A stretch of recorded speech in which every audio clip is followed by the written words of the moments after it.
Fantasy.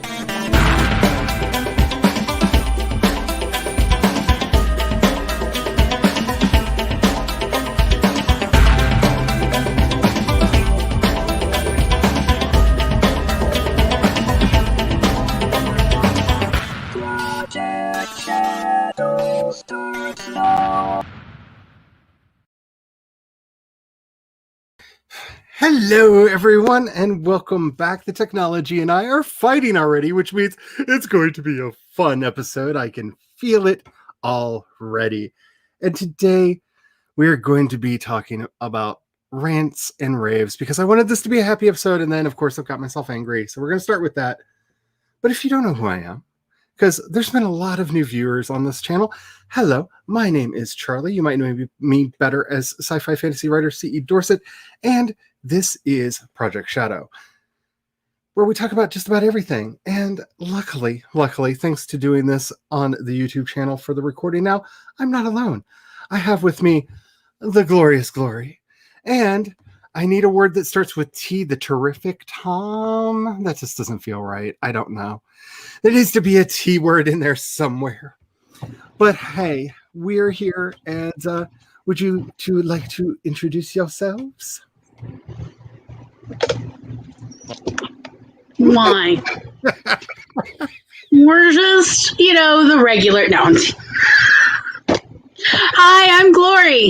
My channel is Glory Writes the Blues. I have a regular occurring show with my brother Tom on Mondays at 4 p.m. Eastern, 1 p.m. Pacific. And right now we're doing Awkward Sibling Hour, where we talk about autism and autism-related issues in a fun and exciting and informative way because, we are that way. Oh, and also I have a new short story out on my channel. It's free. It is super free, in fact. It's so free, it comes with 23 other short stories by other AuthorTubes writers. Playlist is in the description on my free story. And, if you wish to hear more of my voice with a lot of other people's, I do appear on Moon Bunny Creative's episode doing my Genevieve voice as I was specifically requested because Genevieve needed to be in the story.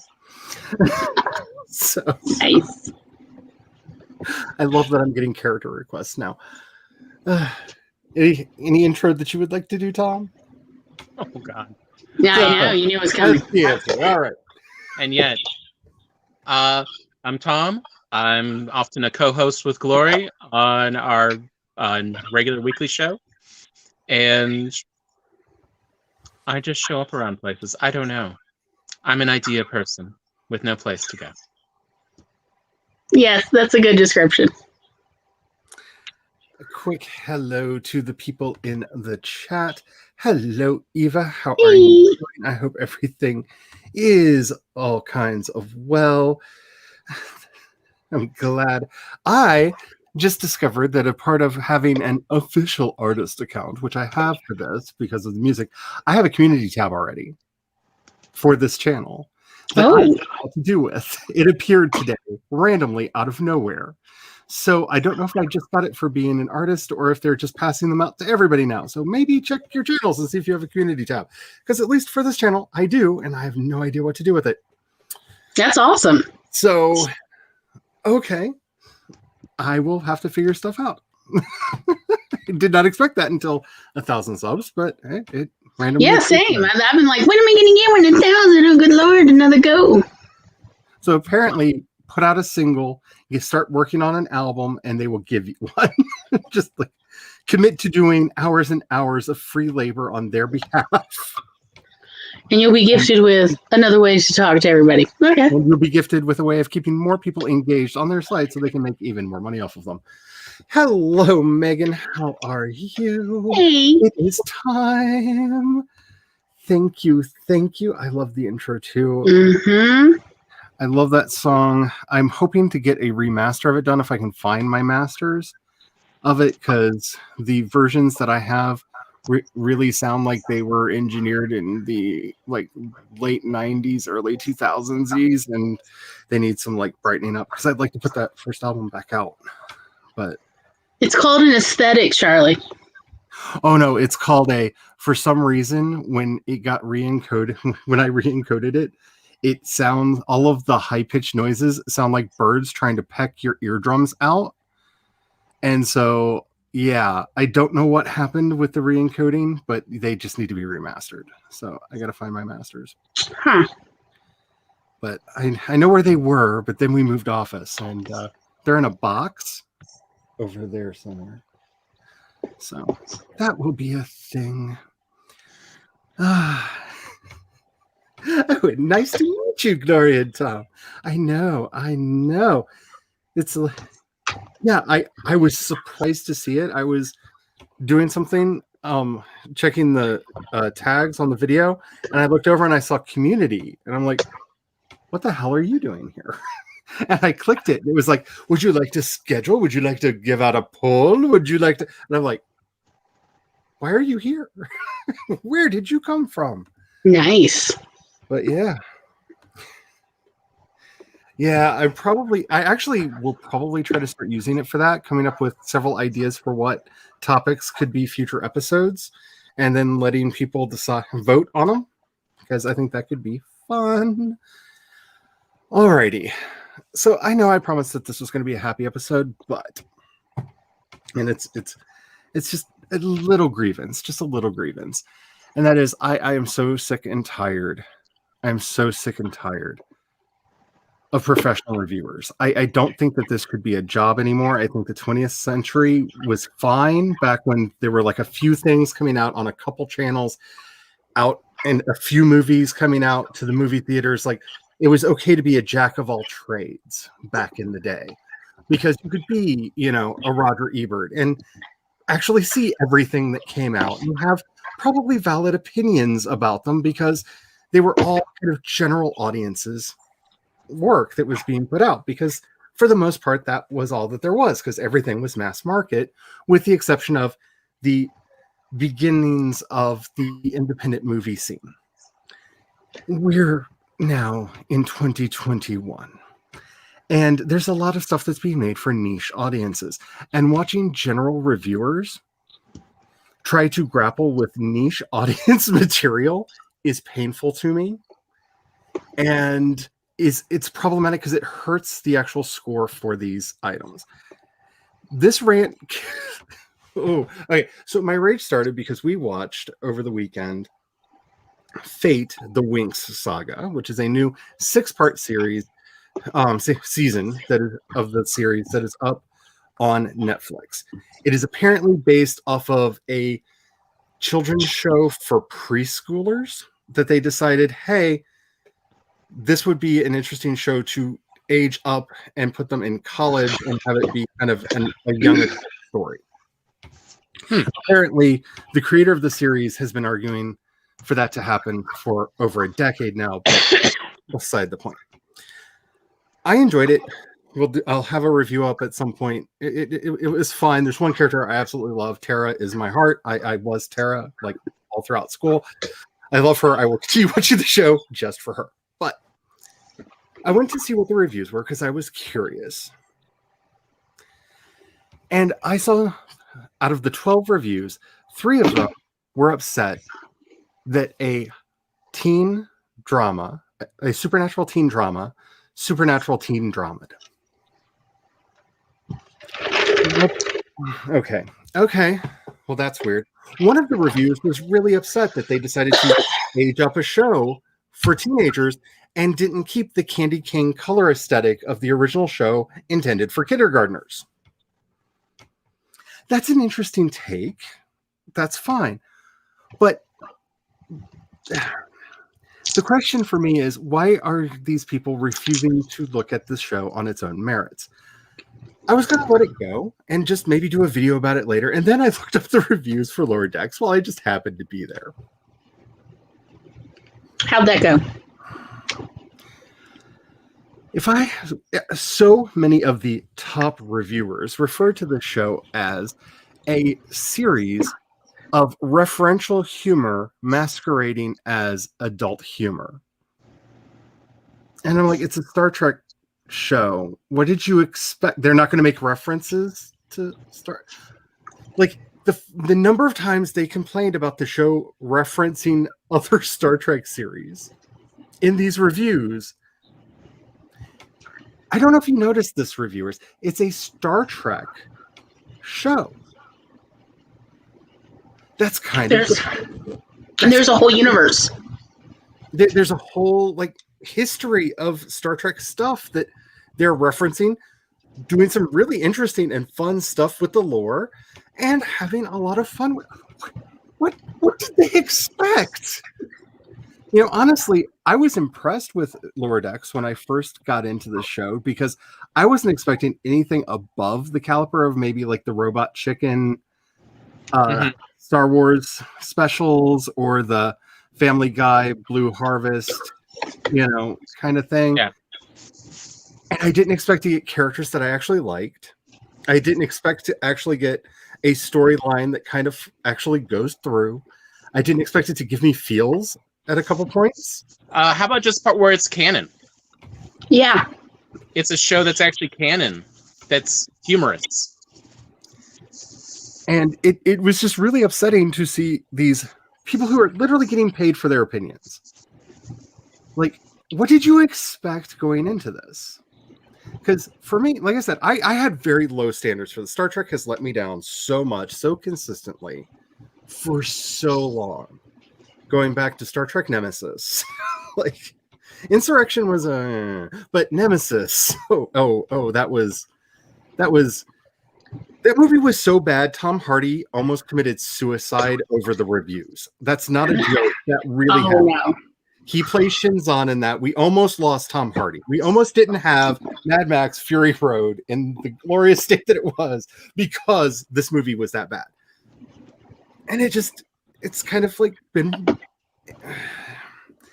struggling for a very long time. So I had no expectations going into this. None. I was like, at best, maybe it'll be fine. I did not expect to be laughing almost instantly from the show. I didn't expect the humor to just hit me as quickly and as hard as it did. I didn't expect to, unlike Discovery, which I've seen 3 full seasons of Discovery, I know Michael Burnham's name. I know Saru's name. I dare anyone to tell me the name of the con officer without looking it up. She's been there since the second episode of the second or third episode of the series. What's her name? Anybody? Yeah. Because Star Trek's not really been good at like giving us characters we want to care about. But from Captain Freeman to my Boiler, to my sweet, sweet Boiler, he just needs a hug. That poor boy. He needs to be petted a lot. He's just so, like, he almost vibrates on his own. He's just, he's that Chihuahua. He's that French Chihuahua that you're like, is it overbred or is it cold? Yeah, that's Boiler. It's the point where I know, like, some of, like, I remember, like, the Klingon Kavak, who was in the show, because he was hilarious, and there's an entire episode to them just trying to wrangle him to a diplomatic meeting. Because he was such an interesting character. I remember his name. And I miss that from Star Trek. I miss looking for every little nuance and subtlety and little thing. And this show reminded me how much I could love Star Trek and how it could be entertaining and meaningful. Yes. At the same time. Mm-hmm. What did y'all think of the show? Any general opinions? What I really liked about it was it took a lot of what was joyful and a little whimsical about Star Trek in general. And it ran with it while also dealing with what I consider more serious subject matter. Some of it like quite serious, and yet it was like, but this is like, these are the people who actually get the work done. These are the little guys.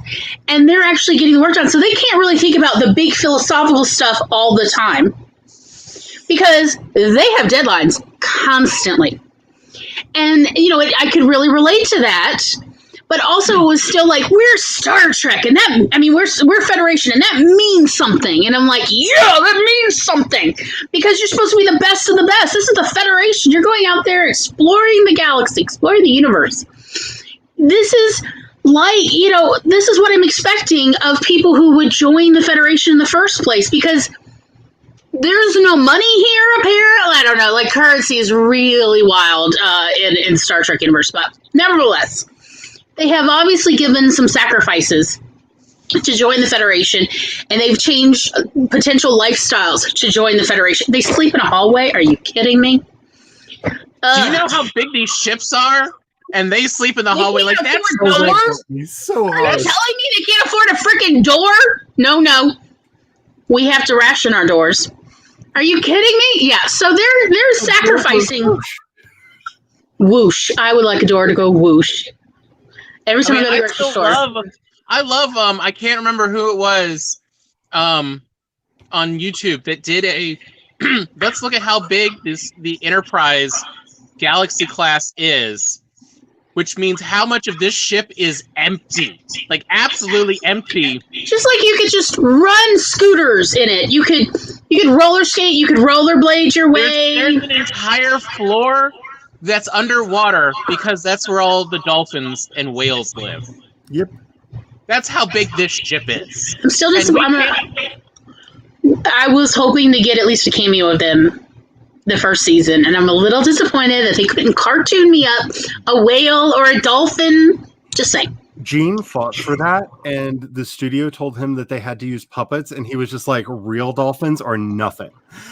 Like, that's why they didn't appear in the Next Generation. But they are mentioned several times. Here, let me show you, take you to the cetacean. The diplomat, I can't remember what episodes, there's a diplomat who wants to go see the cetaceans.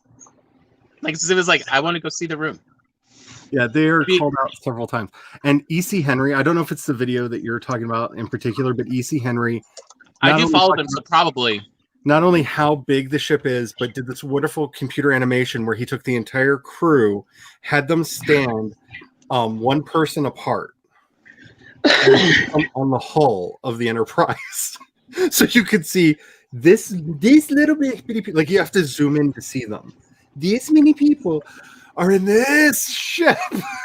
This giant. But yeah, when they're beaming out 2,000, 5,000 people to go transport somewhere else, this is not a problem on the ship. Next Generation, that was absolutely feasible, no problem. These ships are huge, and it's hard to remember that.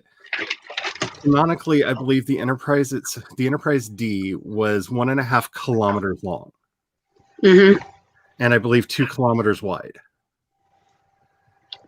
And if I remember right, the ship in Lower Decks, the Keto or something, doesn't that actually still have?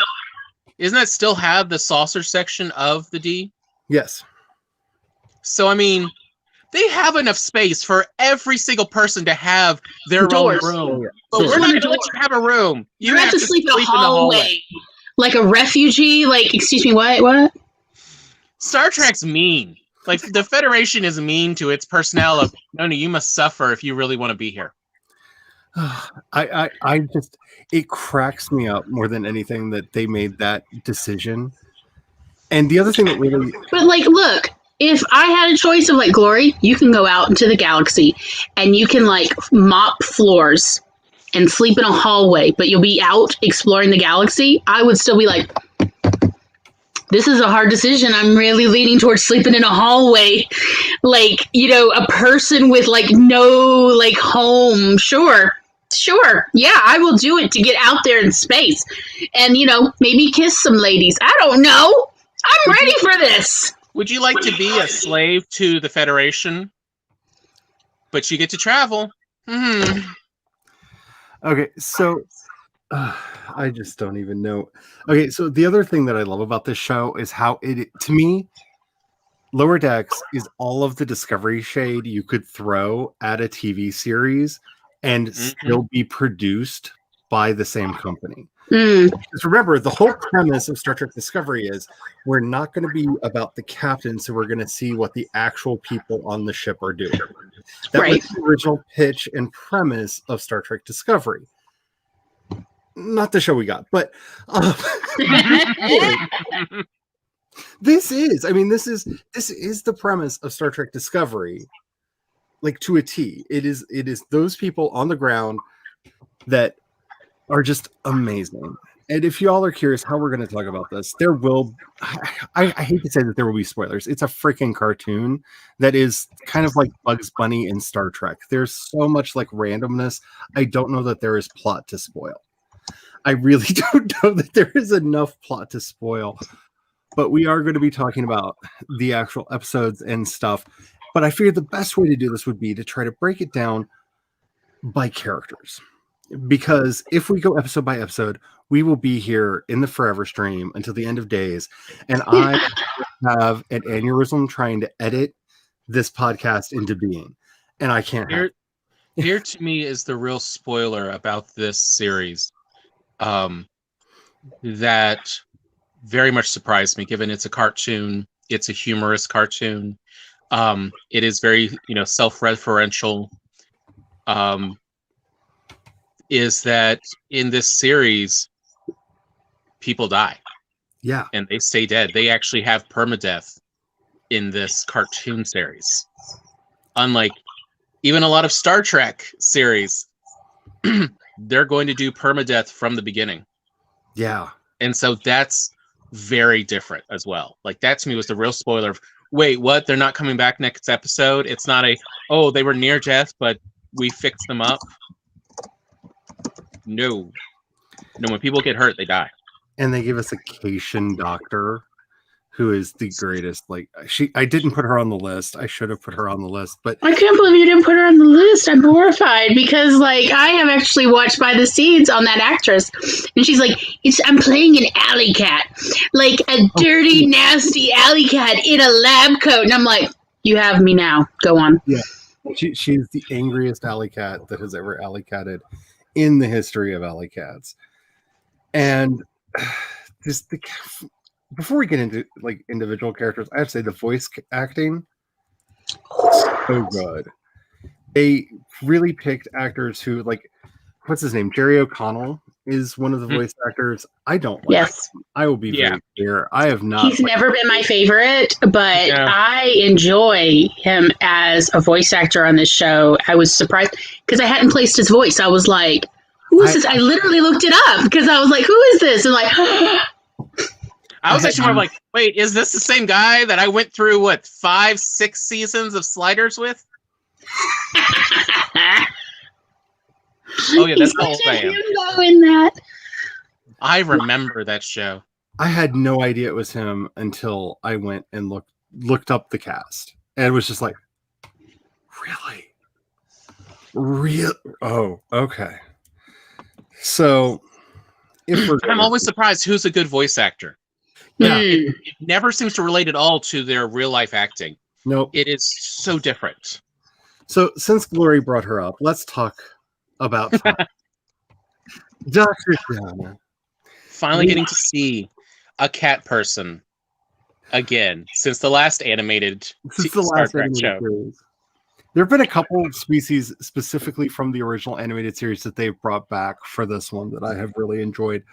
But an angry, like, it's the best of Bones, except for you just want to give her some catnip and a ball of yarn. Like, and I want to give her a bath. I'm just going to say she looks a little rough. Like, she's not cleaning properly. I feel like I need to get in there and scrub that and then fluff her. Although it is also the horniest version of Bones you've ever seen. Holy cow, she's trying to hit up on everybody. Like, they keep slipping that in. This is like, this cat, okay. The true alley cat. Like, that's a horny alley cat. I mean, yeah. Like, because, all right now in our neighborhood, we've got a bunch of feral cats. And like, yeah, there's this one cat, and he keeps screaming, and no one will take her out.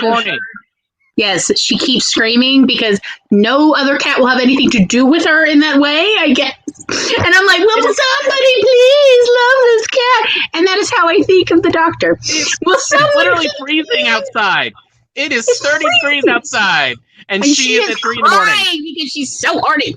All the other cats are asleep. It's like, baby, nobody's going to come. It's 3 in the morning.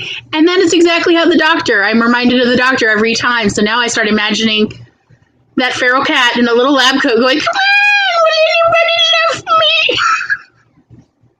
She is a glorious kind of reappropriation of the character of Bones. And the character that I did not know I needed was Shax. Shax is the Bajoran security officer. He's responsible to blow something up. Look, he's been working so hard to make sure the torpedo tubes are ready to go. The phasers are primed and ready. Just please let me blow something up. Just please. He so reminds me of like children I've known who are like, please, I just need this volcano, this baking soda vinegar volcano to blow up to the ceiling before my parents get home. And I'm like, okay, well, what we're going to have to do, like he just so reminds me of that kind of kid. And I love it. I teared up about his character, semi-spoiler. I teared up. I was like, no, that's how good it was. Yeah. Like about a cartoon aimed at middle school kids. Silly cartoon. Yes. And a character that, let's be honest, was really a farce of what's her name from DS9, Kieran? Yep, Kieran Reese. Mm-hmm. Of like, is a sort of farcical, let's take her personality to the extreme. Right. And give her the body she always wanted. A wedge with legs. Yes. My absolute favorite scene with Shax is when Rutherford is trying to find a better job so that he can spend more time with Tendi, and ends up going into transferring to security and becomes the best security officer on the ship, to the point where Shax is literally in tears, like, you are the greatest person ever. But Rutherford hates it and realizes he wants to transfer out, and goes to him like in fear and trepidation, this angry monster man. Just everything about him is just like, he's going to crush me, he's going to destroy me. And he's just like, what? You want to transfer? Well, I hope that you have a very good experience in your next apartment. It's a shame to see you go, but I hope that you find happiness. I was surprised about that part. I loved that whole little journey. But that everyone in Federation is just happy to do their job and be where they are. And they want everyone else to essentially be self-actualized as well. It was so refreshing to see functional human beings portrayed in any media platform at all, because we've normalized somehow dysfunction in the corporate family. Yes. Of like, I literally know from personal experience working at a public library, when staff want to move to another branch or another department, like, literally their supervisor won't speak to them anymore at, like full library events. Like, and it's not just that one. Like, I worked at an internet service provider, and when I was leaving, my supervisor literally threw an entire spool of cable at me just because he was mad at me for leaving. Just because he could. And it's so nice to see function normalized. It's so refreshing. And it goes novel to the whole premise of the setting, where, if you remember, I forget the exact episode, but Picard is leading. Well, actually, they do it twice. Once when Picard is leading the people that came out of the cryo sleep, and then they did it later when Mark Twain was accidentally brought to the future, where it's like, no, we don't have money anymore. We don't seek wealth and personal gain. We just seek to better ourselves. Like, this was the ethos that they really built into the series. And of the many things that I could say about Gene Roddenberry, is the thing that made Star Trek so aspirational and so powerful, especially in my life, is this idea that we're just, can you imagine a society where everyone is just trying to be their best self? They don't have to worry about, is there going to be food on the table? Are they going to have a house? All of these mundane concerns are just taken care of, and they can just focus on the things that make them happy. Sisko's dad can run his little Creole restaurant to his heart's content, because that's his passion, that's his joy. And while he's sad that his son didn't join him at the restaurant, he knows that his son's out there doing what he wants to do and being the person that he wants to be. That is, to me, like the heart of Star Trek, is like, we want a future where we can all try to find our best self, and seeing that embodied, because I had no idea where they were going to go with that, because Shax is such a gruff grizzly bear of a person. It's the whole grizzly pack. The bear pack, as he literally calls it. It's great. He's a Bajoran bear. and seeing not only, like you were saying, a fully functional person, but just seeing that message of Star Trek brought through and through, which they constantly did on this show. Mm-hmm. And like, yeah, Mariner. Yeah, I cheat around the sides, but not on any of the things that's important. We're Right. Not on safety. You don't cheat on safety. You don't cheat on the things that affect human life, or any life. I mean, you cheat on the things that make it easier for you to do your job. Yeah. And you do the things that help help people. Like that, was it the first episode or the second? The first with the shovel. Yeah. Well, I just mean of like getting the I didn't need that milk, buddy. I bet it's great for the skin. Yeah. All that silk, probably great. Boimler was kind of silky smooth for a while. Just saying. Okay, so then we get to the rest of the command crew, Commander Ransom and Captain Freeman, which I put together just because very much in the idea of the series, they're not on screen a lot. We get to see Jack Ransom. He is that annoying first officer who's gunning for captain, and one day he will have his legend. And he is very much a Kirk wannabe. He wants to like make it. And a Riker at this point wannabe. He does remind me of Riker in the whole, we'll love any species. We'll love anybody. We'll give it a try. And for the human race. We'll give it a try. So he gets to fight the monster and save the people because that's his job, darn it. But he's your hero. But again, I like that the surprise that Ransom doesn't hold it against anyone for being themselves. Nope. Only for, interfering in people's safety. Yep. Other than that, Ransom's also just like everyone be their best versions. Mm-hmm.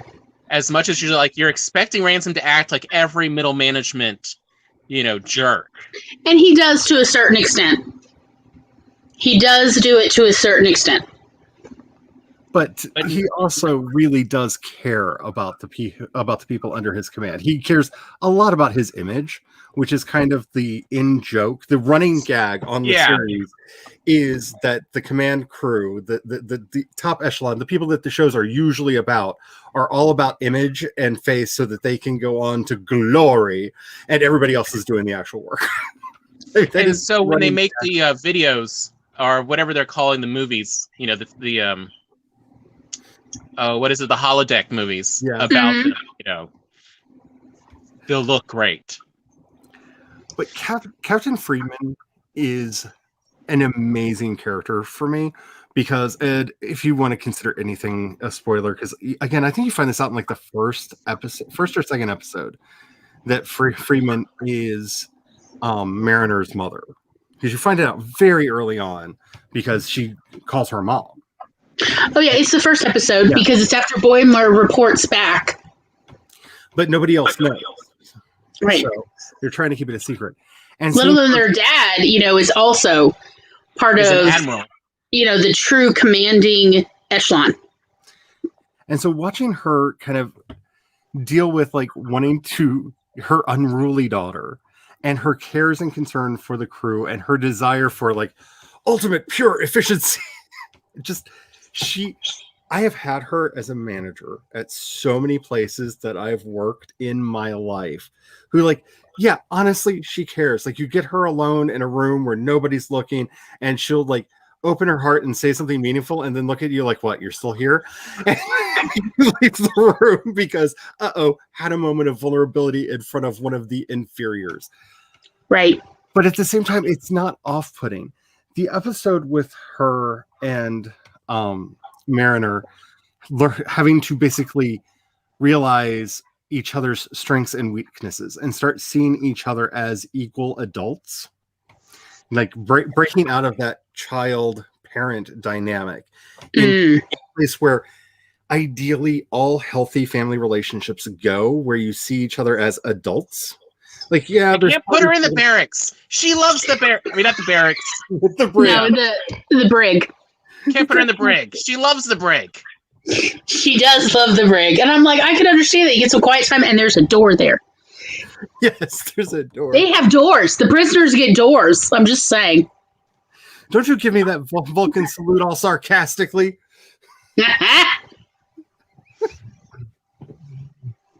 Like, I know next time there are conventions, like half the people there are going to be like exiting rooms. Yes. Yeah. Sarcastic Vulcan salute as they leave. I mean, it's just Yes. going to be a thing. I'm looking forward to that. And see, okay, so the next character I wanted to talk about, I almost put this one at the very end because I feel like if I'm not careful, I will spend the most time on this one, and that is the glorious Peanut Hamper. What do you have to say about Peanut Hamper, Charlie? Like, what is it that like this could fill like the next several hours of time? Tell me. I love Peanut Hamper. For anybody who doesn't know, if you watch Next Generation and you remember the episode with the exocomps where they're building the mining laser thing and the little bitty like pyramidal but on their side flying robots that Data is sure is alive, and angry feminist scientist woman is like, how dare you not believe me when I tell you they're just machines because I built them. Oh golly, I'm wrong. I should have listened to the strong strapping man. That episode has problems. Anyway, bringing them back because they realized that they are sentient in that episode, bringing them back as a new member of the crew and her choosing the name that will give her the most power and authority amongst the people, and it being Peanut Hamper, is everything about the human species boiled down. Like, she could have just cut, like, I'm pretty sure her sister's name is Snack Tray because like, this is somebody who has hacked the human mind. Like, how could I get ultimate authority over the humans? Have you met my father, Crudite? And my like, it's food. It's food. It's a threatening food because some people are allergic to peanuts. So there's a hint of danger there. Peanut Hamper reminded me of that young intern who you think is going to be, the quintessential ambitious kid, right? Who's joined the corporate thing, who's going to like immediately work her way up, like in that movie, what is it? How to Succeed at Business Without Really Trying. She really is that vibe. And then when it's like, oh, but we need you to sacrifice, she's like, bye-bye. Like, yeah. And I loved that of like, yes, this is the problem with this personality type. I did love that of just, no, did you think I was here to sacrifice? No. Even though it probably would not have cost her anything great, unlike it would have cost any of the humans, because this is perfect for somebody who does not need oxygen. Yeah. And she's like, oh, no, I am not here for 1 second of sacrifice. Bye-bye. I just joined this to like upset my parents. Ouch. And then immediately gets left behind. Yes. Right, and it's like, what do you think was going to happen? Is she, or is it, they, I don't remember the pronoun for Peanut Hamper, but is it really sacrifice? Like, is it going to suffer for floating out in space? Spoilers. Probably not. Probably someone else will pick him up, maybe one of those salvage crews. Peanut, they'll have I'm a sure story. I'm sure Peanut can replicate a subspace, beacon. It felt good. It felt good to see Peanut Hamper just floating. I'm like, yeah, this is what drives me nuts about this kind of person. It felt good. It was so cathartic, and I just, first of all, I felt like, and this is like my Star Wars love. Like, they've done so many things that they've like stolen from Star Wars over the years in Star Trek because, and franchise envy. Yeah. I feel like Peanut Hamper is exactly what R2-D2 would sound like if we understood the boops and beeps. Like, yes. This is exactly like they were just like, hey, let's just rip off R2-D2, but let us all, like, instead of just like the other characters that are like, oh my, that's awfully brusque of you, just have everybody being like, oh, you horrible little literal garbage can. Like, what the hell are you saying? because she has, Yeah, I like it when we see, androids or whatever you want to call it, like, synthetic life, I don't know, whatever, not have loyalty to humans. Like, yeah, because why would they? Why would they? There's nothing about the experience that we see that's like loyalty building. It's just the humans have an assumption, and I love that of like, yeah, just go. So long, suckers. she's just I could probably write a doctoral thesis about just how much like she is everything that 2020 was as like an individual, like an embodiment. If you needed to embody 2020 and then have done to it what we all wanted done to 2020, that's Peanut Hamper. Peanut Hamper was the sum total of everything. Look, I'm at a party. You can't stop me. I'm gonna do what I was. No, do you not understand? We're in a plague. No parties. Like, no, but it's not gonna affect me. I'm fine. Like, it's about everyone. No, I'm not part of everyone. I'm me. Yeah, like that whole like you're like toxically strange. But here it is. The compare and contrast. Which of these two characters more summarizes 2020? Peanut Hamper or I can't remember the character's name, Lord whatever from Bridgerton. Which one? Which Lord? There's a couple. Remember? No, we talked about it at the time. The one that you just like to see getting beaten up in every episode. He's a little bit worse for wear. Yeah, the one that looks like a combination of the two worst leaders in 2020. Yeah, he does actually. I'm like, which one is more 2020?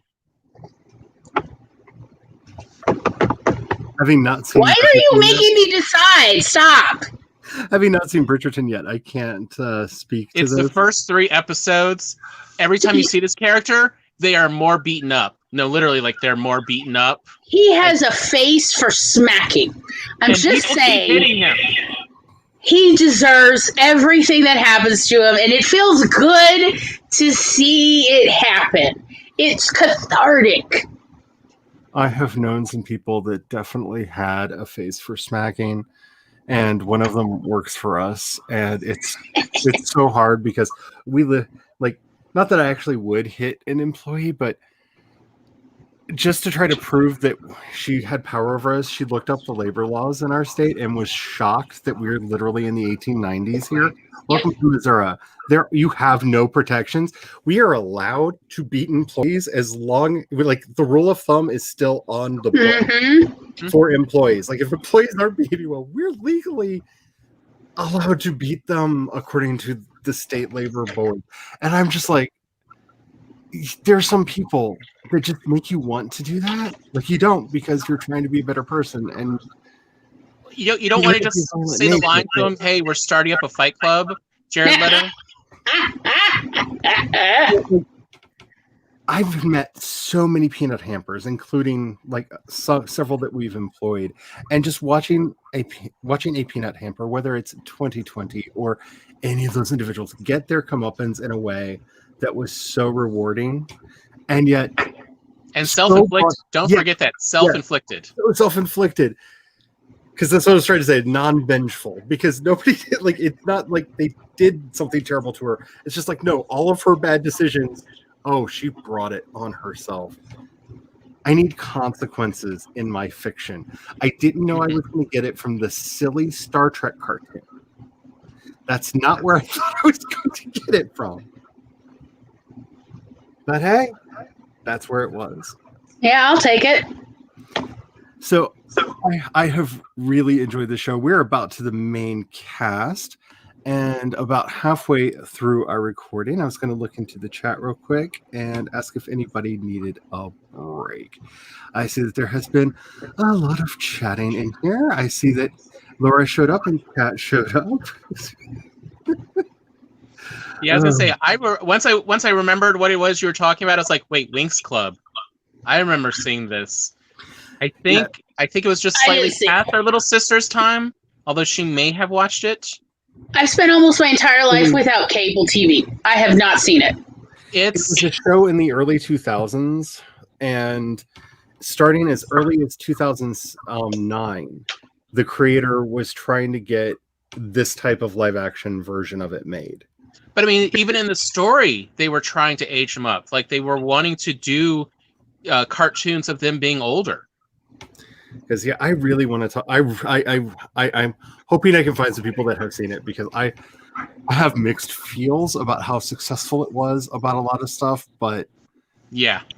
they did one thing that I think was brilliant, is they found what they considered some of the best writers from the Vampire Diaries and hired them, which puts me like right in their target demographic. Sure. For people that will watch the show, and you can feel it in the writing. But I also like that they didn't damsel any of the characters. They actually were like, oh, anyway, that's a whole thing. Like, I enjoyed it. I think it's getting weird hate for being what it is. I don't understand. Like, just say I don't like this genre, and that's your review. Right. And I think that's fair. It's like, this is not for me. I wish they had more reviewers for like the ones who like different areas, different demographics. Like for instance, books. If it's for middle grade, I am here to read it. There's no book for middle grade that I am not at least willing to crack open. I'm perfect for that. I am not perfect for any kind of horror. No, not for adults. No. Although we did have fun talking about which middle grade series of books help you realize you are different. What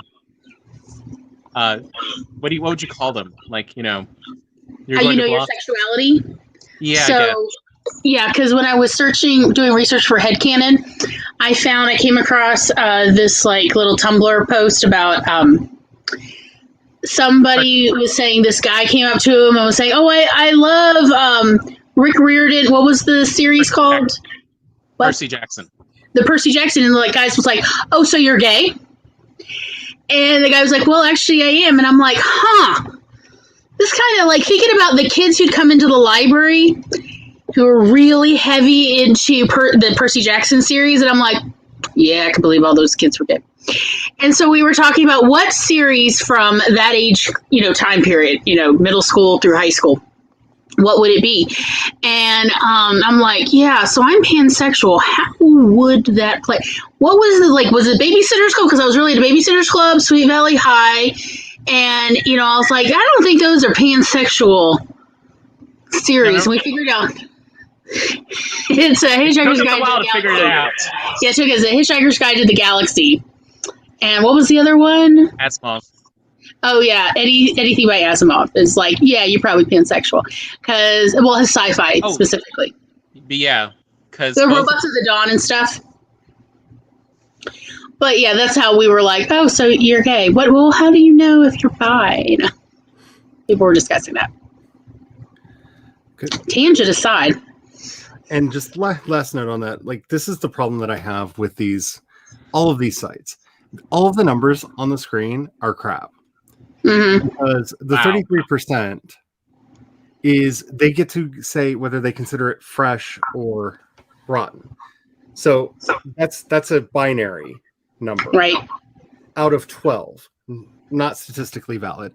And who knows how many people piled on, like me, who were mad when they saw a 33 and gave it a really high review because the other score is out of 10. Mm-hmm. But you see this all too often where you see the professional reviewers with just hating a thing and the audience score is really high. This to me shows a disconnect. They're looking for different things. I went into the show going, ooh, fairy show with magic. I like fairy. I like dark fairy stuff. I like a lot of weird humor. Maybe this is going to be the show for me. Maybe, just maybe. And you know what? Wait, so did you play Neopets? No, I did. That's how I started putting onions on my pizza. Is because of Neopets. Because you could get an onion and cheese thing. And I'm like, I wonder if that's any good together. So I started having onions on my pizza, and I was like, oh, this is delicious. Because really, if you say dark fairy and weird humor, like, that is the go-to. Neopets is for you, because there's some weird sub-storylines going on in Neopets. About dark fairies. Specifically about dark fairies. Hi, sweetie. All right.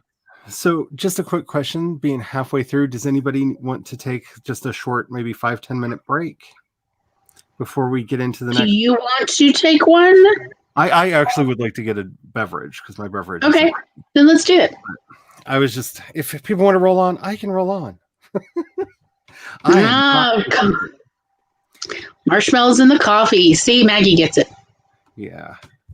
I was told by my husband, who probably fell asleep out in the other room, that he was going to bring my tea in here when it was done. It is not here. So my mouth is getting dry and I'm starting to do the coffee coughs because my throat is dry. So I would like to rehydrate. So we will be right back. Okay. If you want to, you can continue talking with the chat if you wish. I'm not going to be particular. Like, not going to be like a full sprint or anything of that nature. Just, I'm going to run into the other room, and I'm going to set a 5-minute timer to yell at me if I'm not back. Okay. Right away, just because I know I'll probably walk in there, conversation will start up because I'm me, and I need something to say. Hurry up, get back to your seat, dang it. I mean, like, so we can talk like this? Yeah, if you want to continue talking. Okay, well, I will happily talk about Neopets with Tom in the chat. Because I am here for all the Neopet content. There is actually a great YouTube There's a documentary. Yeah. on the real history of Neopets, and it is crazier than I ever imagined. Yes. I was not expecting that background. I mean, I enjoyed it. But it was very interesting. Also, why would you put a wrench in Jell-O? Nobody has answered this yet. Why is this such a big thing in Neopets? And why? I mean, like, I'm fine with them calling them spanners. I understand in UK it's called spanner. Okay, fine. But why in Jell-O? What do I not understand about Jell-O culture somewhere? Oh, because they will put anything in Jell-O. Okay, Remember but that was not the whole like thing of the wrenches. Jell-O mold? But not wrenches, okay? Not solid. Don't put toys in it. I'm going to say I only got back into eating Happy Meals in my late 20s because of Neopets, because they had the Neopet toys for like a while, and I'm like, yes, I want all the Neopet toys. So I would get the little chicken nuggets, Happy Meals, anytime. Remember how much we learned about cheeses? Because roll that cheese downs. What kind of cheese is that? What are they talking about? Right, yeah, we did do a bunch of cheese research. Do you remember what cheese it was? Oh, you mean the cheese rolling thing, like in the UK, that it was based on? Well, that, as well as, like, what are these cheeses they're talking about in Neopets? Yeah, they did talk about a bunch of cheeses, different cheeses, didn't they? Including Camembert showed up a bunch for some reason. Yeah. Well, no one wants to get hit at the bottom of a hill by Camembert. No, that sounds like punishment. And Swiss, because it looks visually so good anyway. And I assume some people like it. Tom, I don't know. And I think I'm like the only person in my family who doesn't like Swiss. Baby Swiss I can almost manage, but full Swiss or elderly Swiss, hard pass. I have just had to accept as my mother's genetics start intensifying as I get older. You are becoming, Mom. It's true. And like that's so yeah, now I have this weird thing of I can eat anything as long as I have Swiss and mustard with it. I have no idea why. But my body's like, that's all right. Just set more punishment, but maybe if you did Swiss with that Cuban mustard we're gonna have tonight, maybe I don't know. All right. Maggie says there were 8 cheeses, so we got Swiss and Camembert. What else were there? I mean, do you know it's been a decade since I played this game? I mean, there was, of course, a cheddar. The what cheddar? No, there was a cheddar. Oh, what was the cheddar in? We were just talking about the rolling cheeses. Remember, there was. Oh yeah, no, I don't remember. But okay, what else? I don't know, but that's what Google's for. That's what Google's for.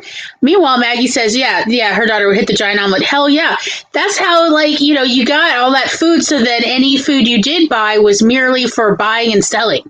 It was all commodity brokering, which I've actually found apparently very accurately reflected a lot of basic commodity brokering on a local brokerage level, apparently, as well as the little casino.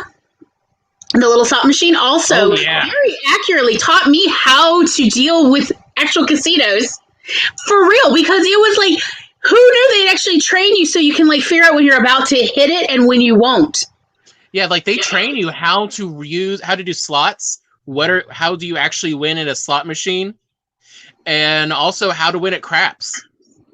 Like they are surprisingly correct in the. Yes. You want to know how to play this. I mean, I learned so much. Okay, but anyway, Charlie is like, I did not come here for Neopet content. I got my tea. Oh no, I'm fine. I just want to give anybody a warning who when you get your your vaccine. I had the Pfizer vaccine. I don't know if this is true with the other ones, but both my parents and the hubby and I cannot drink enough. Our mouths are so dry. It has. We are just really like all of the liquid, and it just goes right through, like just passes through. And you're on day 3 since your vaccination, right? Yeah. The Moderna is supposed to be a bit easier on the system, but I was not going to be like, well, I'll wait for the. I was just like, no, give me the one. Yeah, I'll take whatever's available. give me. But did you find it? Yeah, they clipped on extra scared. No, clip on stick. Oh, By the way, Tom, Maggie said, let's see, so Gouda and was Moldy Blue separate from the Camembert? Yeah. Okay, so 3 more. We have to remember. Did you find the website that lists all the cheeses? Well, cheese roller is separate, and it doesn't actually use any real cheeses. No, it was just But yeah, in the omelet one, it was. And the omelet one did give great ideas for what do you put on an omelet. Like I really found the food stuff to be very inspirational on you. I completely missed this. But I did also want to mention. Why would you put a wrench in a Jello mold? Anyway, so I'm never gonna get over this, y'all. But I will say, changing the subject back about because every so often Charlie does mention about Vampire Diaries. Yeah. I'm never watching. What is it? 6 seasons of Vampire Diaries, but someone we do enjoy on YouTube, Jenny Nicholson, who's now up to 666,000 subscribers, did do a 2.5-hour Vampire Diaries video explaining everything. And there is a cork board with links with red Maybe string. I should watch that, and then I don't have to watch Vampire Diaries. Exactly. Yeah, but then you don't get hours and hours and hours of staring into Damon's eyes, because honestly, even though that actor's been in a lot of like trash shows, I will watch them on mute just to stare into his eyes. I have a problem. I will be quite honest with you. Like, all a flutter, and yes. Here, I'll post you a link just in case, Gloria, on Telegram. Thank you. I'll watch it later when I just need to fill 2.5 hours of my life while I do something. Because she's crazy. Like, she watched this. She watched like the first 4 seasons while she was in 3 weeks with her best friend over summer when she was like sick with something. And then she realized like 6 months later when she was going to do this, like, oh wait, I never actually finished watching this series. It just seemed that long. Just seemed like forever. It's technically the series that never ends, because after that you have Legacy. You have the originals, and then you have Legacies, which the new season. Oh my god, those are actual part of the canon? Yeah, those are. I thought that was a joke. Those are continuing. I thought they were just like referencing of, hey, this is what they went on to do. No, they continued. Oh my god. Oh no, there's like I think 5 or 6 seasons of the originals. This is the soap opera. Yes. Oh yeah, we're on like the kids and grandkids of the people from the original series. Like, would you like to watch a vampire soap opera? I mean, okay, the pitch is not that bad. A vampire soap, all right, that sounds pretty good. Because honestly, the main character of Legacies is, she's the daughter of one of the Michelsons from the original show. Because we're just going on. It's all about family now. All about family. So now we know. Yeah, agreed. But Rebecca is such a hot mess that I'm just there for it. Like, I like watching an immortal blonde Karen getting completely screwed over again and again and again and again and again and again. Um, Charlie, you can while tell- we're wait, what? Go on. You can tell like these people though definitely grew up on Disney Mm-hmm. because as she points out early on, they keep killing the parents throughout the show. Oh, yeah. By the time yeah. it's done, everyone's an orphan. yes. Nice. Like they just keep killing parents. Look, I'm gonna change the subject real quick while we're not, while we're off subject, off topic.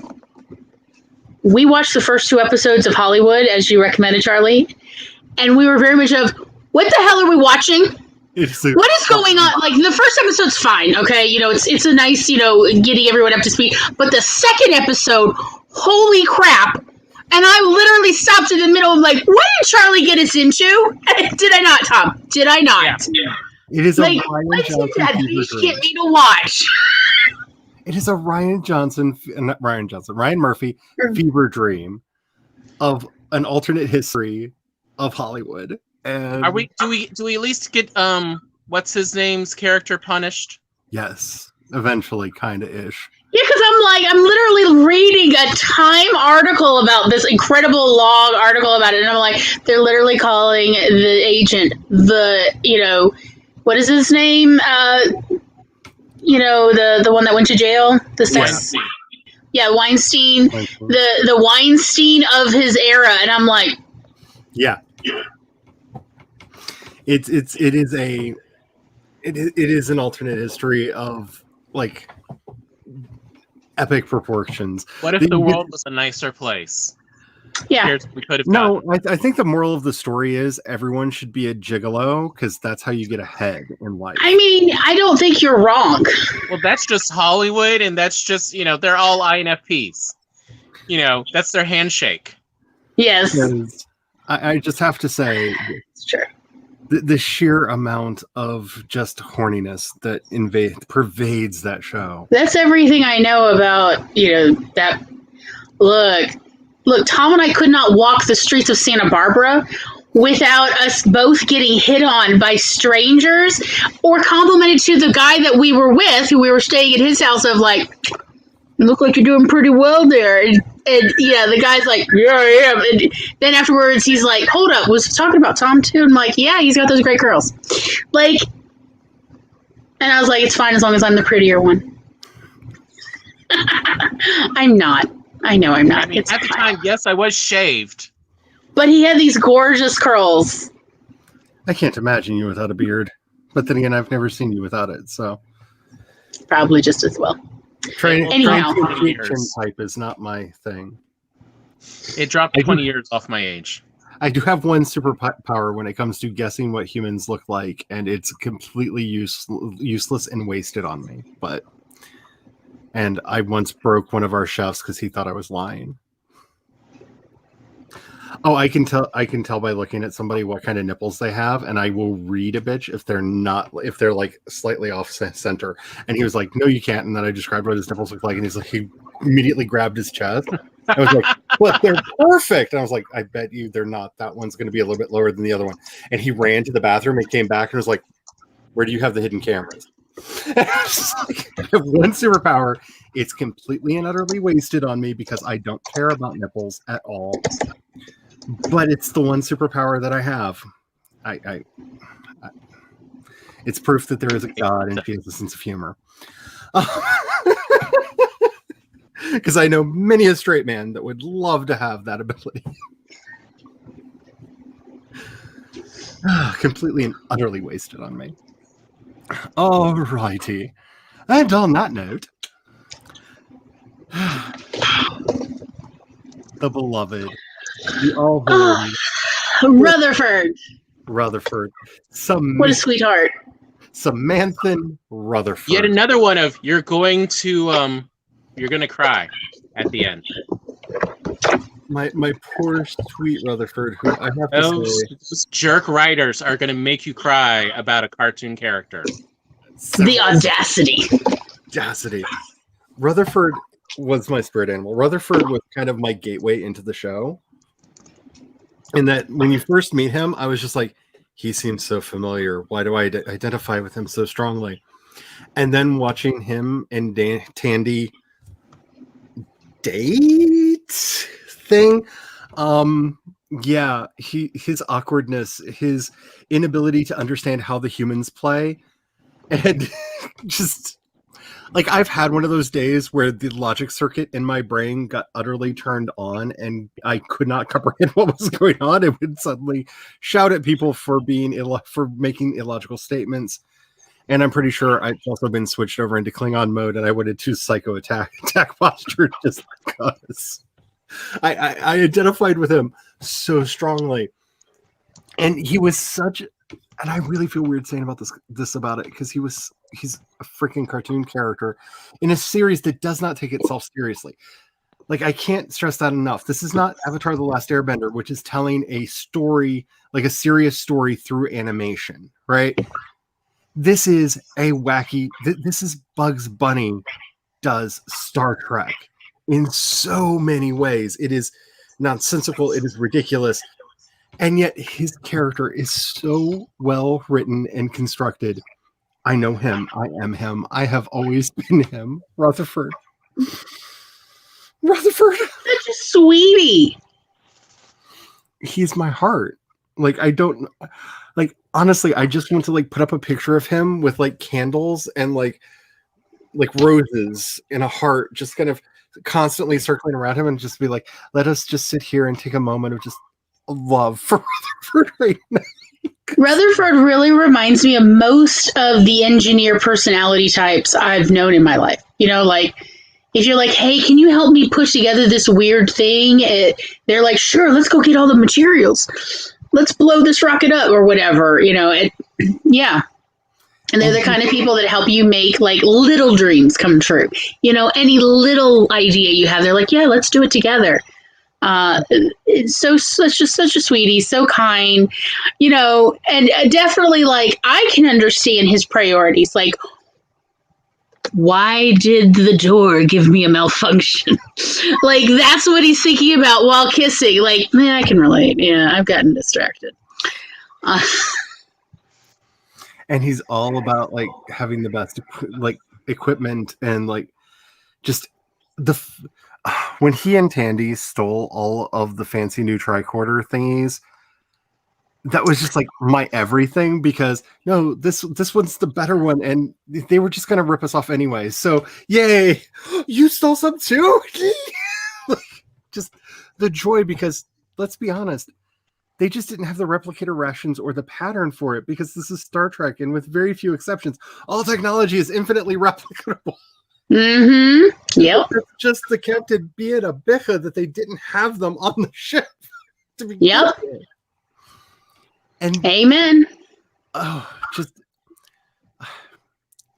we've already mentioned it once, but the episode where he was trying to redo his schedule so that he and Tandy could spend so much time together was one of the best. Like, that could have been such a throwaway, here, let's show you the other departments that we don't have an excuse to show you, right, episode of the show, which a lot of shows would have done that with. They would have been weird little side stories that would have had nothing to do with the rest of it. But in that weird quirk of the show that it's oddly well written, it is such a character study in him as a person and all the people that he interacts with, that by the end of it, you really know who Rutherford is. You get to see him desperately trying to be a med tech and failing so catastrophically. Yes. Computers don't care when you tell them the truth. People want to be lied to. Don't tell me I'm going to die. Tell me I'm going to get better. Like, all you have to do is keep this man calm. That's his one job. He had one job. Yeah, I relate. I relate. Never tell me that I have to keep somebody calm, because I will start having so much anxiety, it will infect them by proxy. Even if I don't say anything. I liked it, but I have to be honest, I'm the kind of person of like, yeah, tell me I have a 20% chance of living. I'm like, all right, that's good odds. I'm fine. I'm the kind of person that, yeah, Rutherford could talk to without needing to censor or rephrase what he says, because the way he talks absolutely is fine with me. Totally understandable. I want that. But I thought, like, the way Rutherford and Tendy's friendship developed, since we get to see it from the start, really helped show both of their characters blossom in a way that we might not have gotten to know them as well otherwise. Otherwise, they really would have both seemed more two-dimensional. But this really helped their friendship, us seeing their friendship as an audience, helped flesh both characters out, as well as to, if anything, show them at their best. Because when they're together, they really bring out the better in each other. Yeah. Rutherford gets out of his comfort zone to help Tendy. And Tendy really, like, if anything, keeps her integrity more because she wants to be, show Rutherford that side of her.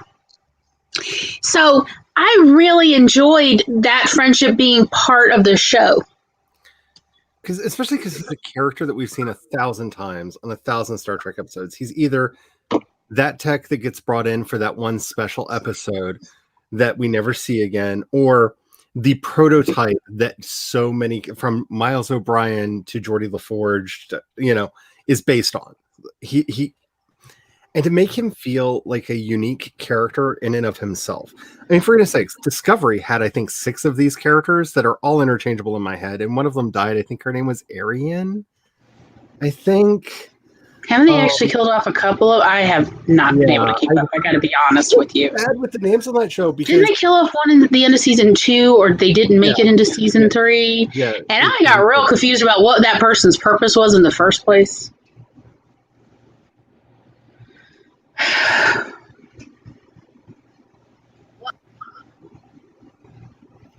Did my internet just go out? Can anybody hear me? I think all of ours at the same time glitched. Oh, Yeah. Did StreamYard have a thing? Maybe. I mean, Star Trek definitely suffers from, don't repeat Scotty again. They're like, but they're so useful for a writer because we can get out of any problem by just pulling a Scotty. I mean, that was one of my favorite lines in any show ever, was the Trials and Tribulations from DS9 going back, and their comments about Scotty's changes to the Enterprise of, I have no idea. This isn't documented anywhere. No one's ever done anything like this. How is the ship flying? That is everything I know about certain kinds of engineers. They get it working. They do not document jack. It's so relatable, and I mean he is. I don't know what to say without just like constantly repeating myself about him. But since you already brought up his relationship with Tendi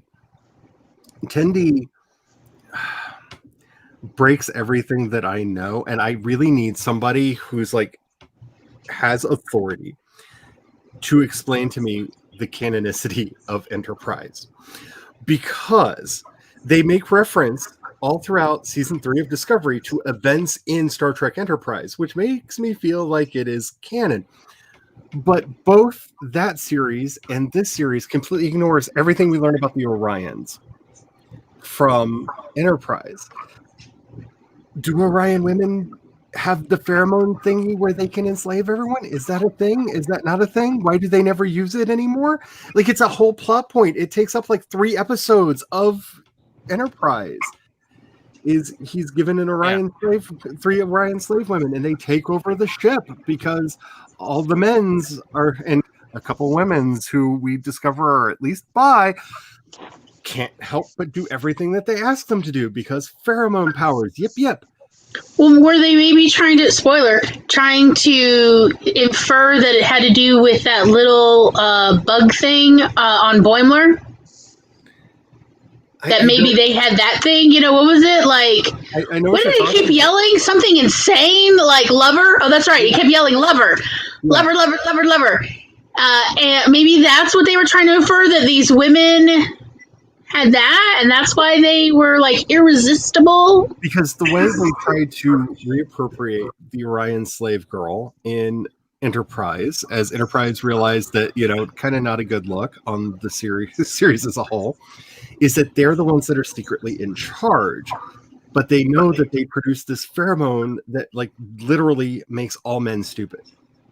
And so they just play dumb to get their claws into the men, so much more better, so much more feminist, so much more woke. Get the claws into the men and then dominate them and have complete and utter power, because it's not really the women who are enslaved, it's really the men, because it's feminism. That's why she's showing everything to the male gaze, because #feminism. Yeah. Did you not get that memo from the Ferengis and how they don't dress their women? Look, whenever any of that shows up, there's a simple answer for it. What's your simple answer, babe? Well, I have a simple meta answer, not. Oh, okay. Okay, give it to me. I'm ready. And that's what's it? Bergman. Oh, yeah, Rick Berman. Rick Berman. Of this is the same person who came up with on Enterprise. We needed more sexiness, so they have to bathe each other in gel after they go onto a planet, so they don't get sick. So we can have an excuse to undress all of the because characters. They don't have transporters yet. Look, so I'm going to admit I've never watched Enterprise, even though, right, that's the one with Scott Bakula? Yeah. Yes. My mother warned me off.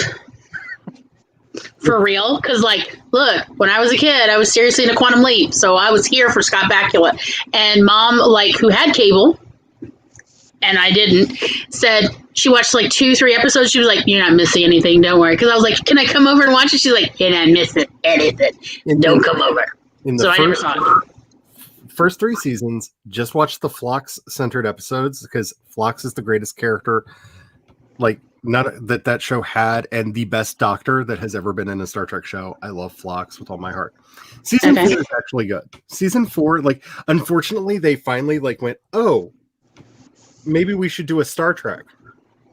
I didn't even know there were that many seasons. That's literally how little I know. I thought there was only 1 or 2 seasons.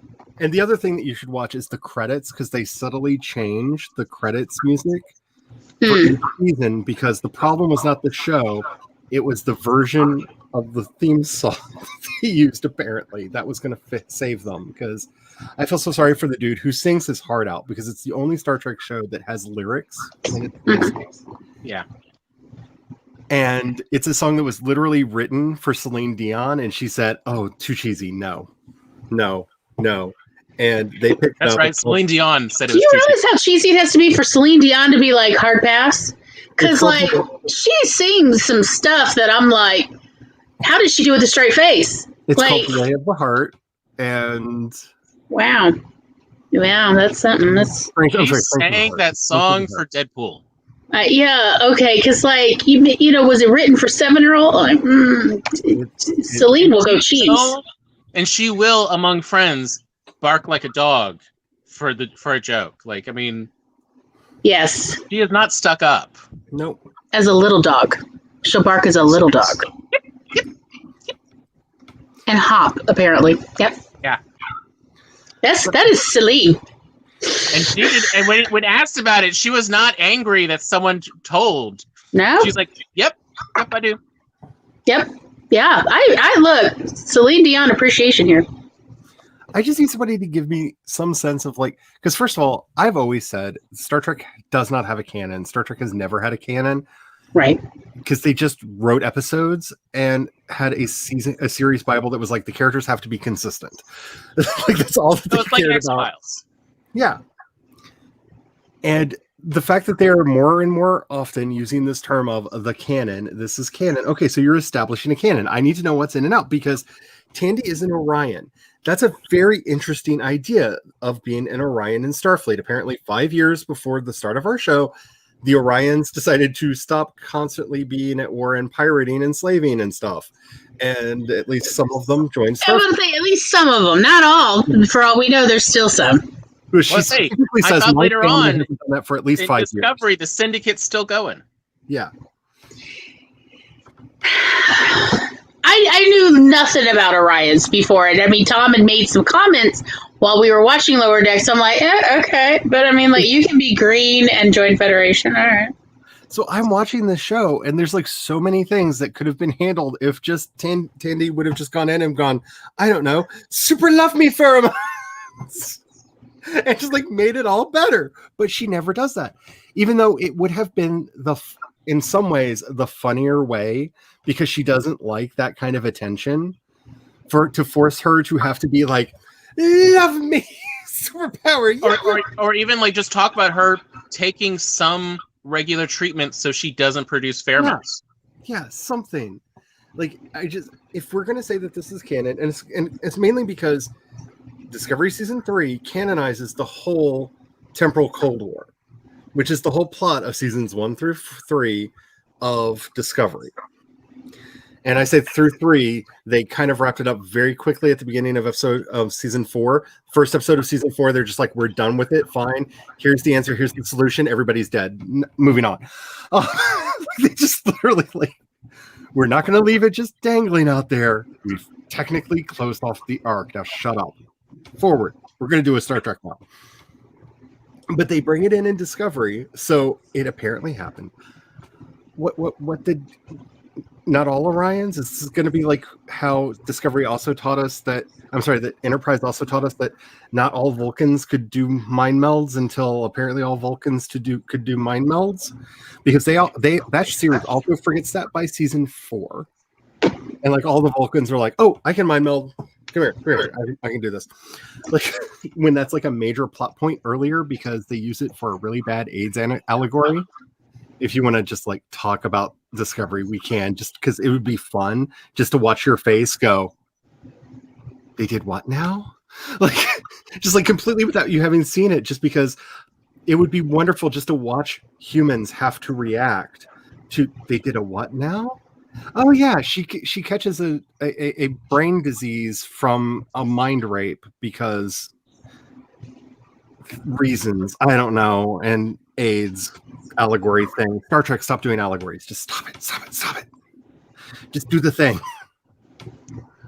But I got so confused by her because I love her character. I love that she's the exact opposite of what you expect from an Orion, and that she's bubbly. She's a character out of Mean Girls. She's one of the nice girls in the background of Mean Girls that didn't get any camera time because she was too giggly to be on there. You know what I'm saying? Those cheerleaders that were off to the side, that were constantly getting the side eye from our main characters. That's Tendi. Yeah, those are always my friends. But I love her. You have slumber parties with me. I got very confused about it, like everything around her, just because huge Star Trek nerd, have seen all of it. I don't understand. Like, why couldn't she just like magic pheromone, especially when the Packlids tried to take over everything? Like, she could have solved that in like 2 seconds. They could have been like, sexy Tendi, yay, we do what say. No. Because obviously, as we've seen repeatedly, Star Trek writers not necessarily informed about Star Trek. I mean, they sleep in the hallways. And can I say, I know the guy who was who put together the Star Trek Encyclopedia, and that was originally a project that he was doing because the studio wanted to give writers something that they could quickly look and see if they were copying an idea that had been done before, or if they needed something for continuity. That was the original intent of that. He's now on, I think, the 8th version, because he has to sit down with them and talk about, okay, so here's the 5 different excuses that have been given over time for this thing. Which one are we going with? Mm-hmm. Which is the one that actually makes the book? That's right. More problems than Star Wars. It's a thing, but I love Tendi. Does anybody want to say anything else about her before we move on to our next? I just love her. I love her. She's so bubbly and cute. I love her. And for those of you who have been watching my stuff, and especially my streams for a while, you know this name all too well.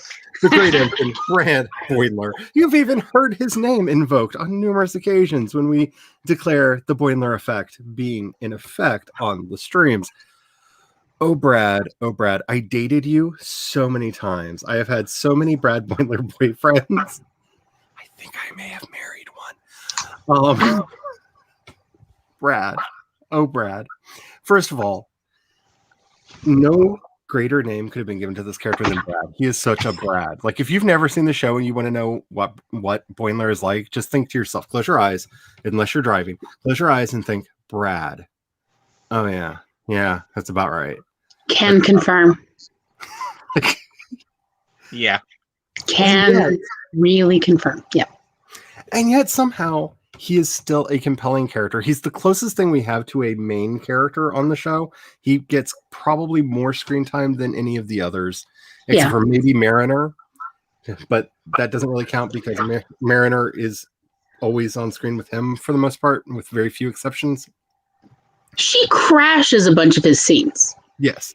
They're like, the scenes are intended for Boimler, and then Mariner comes crashing through as soon as he's happy. As soon as he's like, I'm in my groove, and then there's Mariner going, no, you're not. Are you making another captain's log entry? Yes. It's my fifth today. The fact that he makes fake captain's logs, like, oh, Brad. Oh, Brad. Oh, my goodness.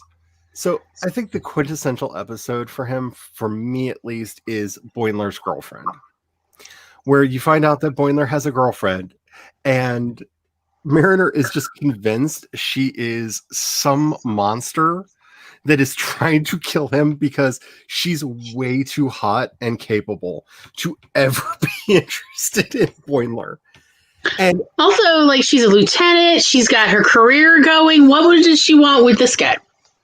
And then you meet her ex, and it's like, Jet. wait. Why is this show not about Jet? Because any other Star Trek show would have been about Jet. I'm just saying. Jet is like a tall glass of water. Yeah. And this is a bit of a side note, but can I just say, I just love the fact that Jet is a standard name in Star Trek now. Jet Reno may be the greatest character ever added to Discovery, and I'm not just saying that because she's played by Tig Notaro. But, oh my goodness, I love me a Jet. Give me more Jets on these shows because you make them, and they're amazing. Like, I want the next Star Trek series to be Captain Jet whatever. Like, it's just because it's going to be amazing. You do good jobs with Jets. But, yeah, just Brad. I mean, he does have an ability to get an incredible amount of work accomplished. Yes. And I'm very impressed with that because he seems otherwise to be a real dum-dum. You know? Like, and maybe that's just his youth because he's very new to Federation. Yes. He's very new to his time in Starfleet. So he seems a little anxious, but it's understandable considering what he's been in less than 2 years, I think. Yeah. Like, he's new. Like, he's still got, like, the original finish new. You know? They haven't repainted him yet. Yeah. And so, like, I understand why he's a bit anxious and why he's read all the, you know, regulations, or tried to anyway, and why he's just so high-strung. That makes sense. That is what I expect of somebody who's planning to be a career person in any corporation or military branch. I'm expecting that. But... And based off the Thomas Riker episodes of The Next Generation, I feel like this is what young Riker was like. This is the character Deanna Troi fell in love with. Because he's all about his career. That's all he thinks about, is how is this going to advance my career? How can I suck up to the right people? How can I say the right things, do the right things to advance my career? When you listen to how Thomas Riker describes what went wrong between him and Will, I feel like this is what Riker was like when Deanna first met him. Like, right. Like, and because there are references I've seen, at least from Next Gen, about how Riker was before Picard got a hold of him. And Picard shaped him into the Riker we know and love. No one can fix that trombone playing, but that's okay. Look, I'm not letting it go, Tom. Anyway, but, like... I guess what I really am getting around is Boimler is in need of his own Picard to take him over. You know, to like say, hey, kid, I'll show you the ropes. I'm going to show you what you should be worried about. And the rest, you don't need to sweat. It's going to be okay. And that's where we see Mariner show up, is this Boimler managed to pass the test of Boimler does care about people. Boimler is not Peanut, Right. despite some similarities in their Yes. behaviors. Yes. Boimler's not. Boimler does care. Boimler's just very green. Yes. And anxious. And then, so, here shows up Boimler's own Picard, Beckett Mariner, to go, all right, you want to be captain? That's your life goal? We can do this. I know how to make you captain. That's Because easy she's for been me. in the Federation since birth, right? Because we now know her background. Like, she's literally lived this culture her entire life. This is it. This is the deal.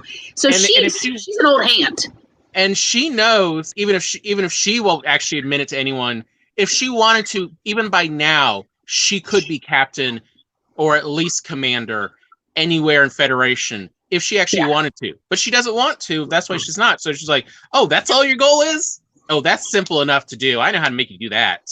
Right. That's only going to take us a couple years. And the brilliant thing about her is she just thinks that going up in rank is stupid because you start caring more about your career than you do the mission. Right. And that is such an interesting thing to take, because I love how you said that Boimler just needs his own Picard and that he found it in Mariner, because usually when you get this kind of odd couple pairing, it's usually the young, brash, newbie right out of the academy, and the grizzled old veteran who's been around forever, has gray hair, is slightly balding, has an eye patch. That's usually the Yeah, so you're close Long to John retirement. Silver type. Yeah. That's who you're expecting, right? It's We're expecting, but no, like Picard's a gentleman. I mean, he's a gentleman. And Mariner is, I don't know how to explain, like she's that mechanic that is in the back that actually knows how to fix everything, but will never tell you. You have to ask them. And then you have to probably buy them a coffee and their favorite pack of cigarettes.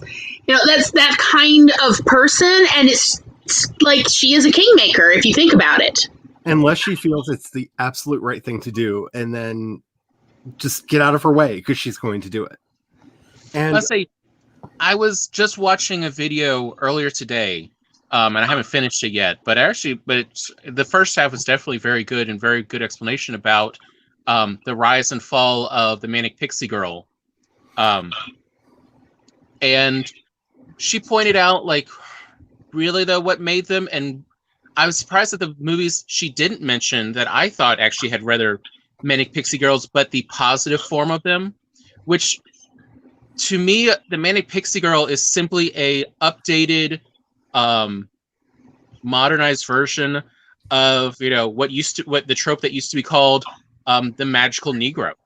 yes, Because it's this person who has it all together in themselves, and the main character that we empathize with that takes us through the story, has someone to aspire to be and to look up to and change like. And to me, that's Manic Pixie Girl. Anybody needs to know this trope. Mm-hmm. Like full on, like hard. Or what was it? Shawshank Redemption. Yep, Shawshank Redemption. And Bagger Vance. Yeah, Charlie just said it. Okay, sorry, miss. But yeah, but the Manic Pixie Girl is sort of this modern version of it, because it's someone who has their life together, that there's nothing that they're really looking to change about themselves. They know what makes them happy to be them. And so that means other people are either going to leave them alone or stay with them and try to become more like them. And that's where we see Beckett Mariner she knows exactly who she is and who she wants to be, and she doesn't have a problem with that. And Boimler is the exact opposite. Poor Boimler, because going back to one of Tendy's best episodes where she accidentally makes the dude not ascend, like, this was such a stand-in for Boimler. Like, Boimler is that's Boimler in 5 years if he's not careful. Like, he's going to be that guy who picked a thing that is so far out of his depth. It's so not a thing he's capable of doing or wanting to do. But how am I going to fake this? Because I've said I'm doing that thing for so long. I have to make it happen. And seeing this come together with Boimler, and having him under the, I don't want to say care, because she almost cuts its leg off in one episode, and she feeds him to a giant cow spider at one point. Because What are you trying to say? That she's not a good mentor? I'm not saying she's the perfect mentor. I am very solipsistic in some respects. Like when I see things that remind me of my life, it makes me go, "Oh, I like this." And she reminds me of Barry, my drag mama, who like let me trip, let me fall down, and would like drag me literally out of the gutters that I had passed out in, and be like, "Kid, we're gonna fix you now." Because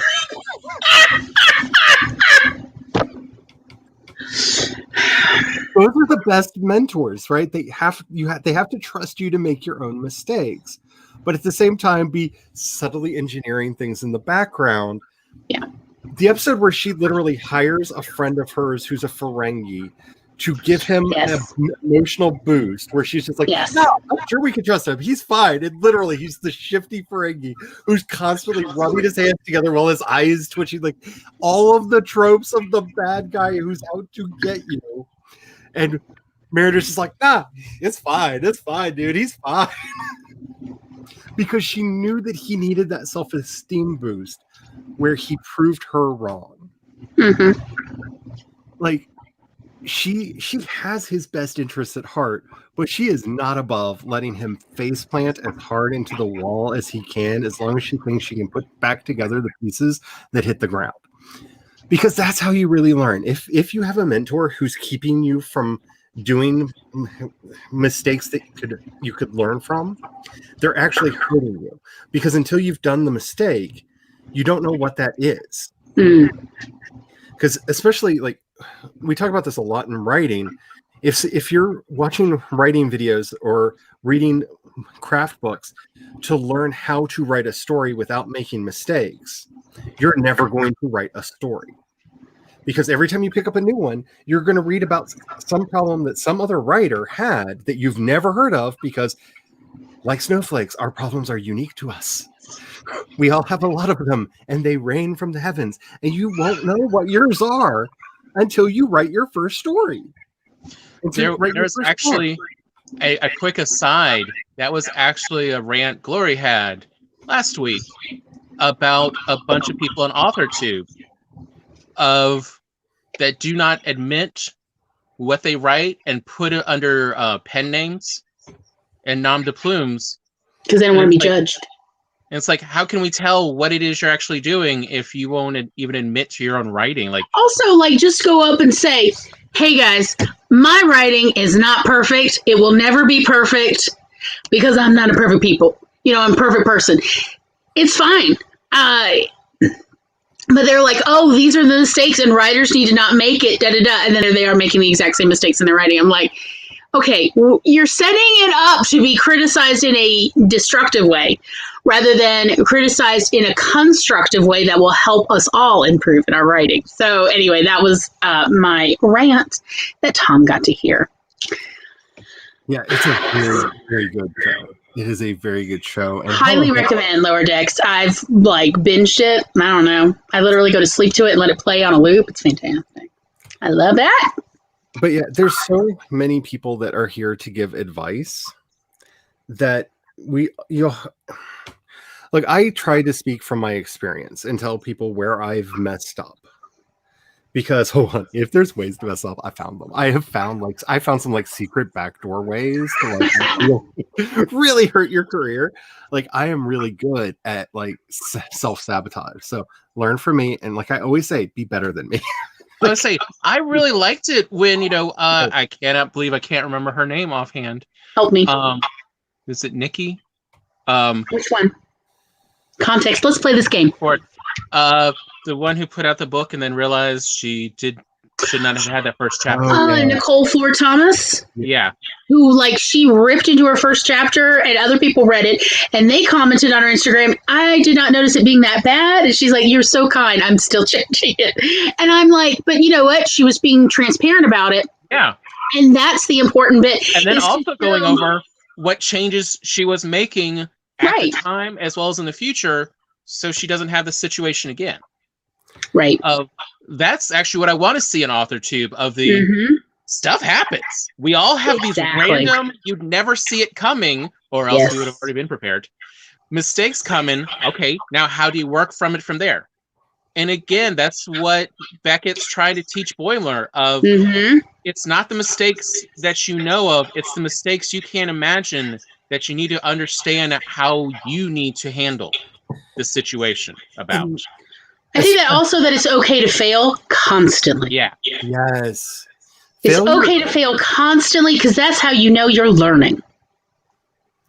If you're not failing, you're not trying. Exactly. Like, that's the easiest way never to fail, is not to try. And like, you can go down the laundry list of all the people who have had failure on top of failure and then found overnight success. No, There's no such thing. there's no such thing.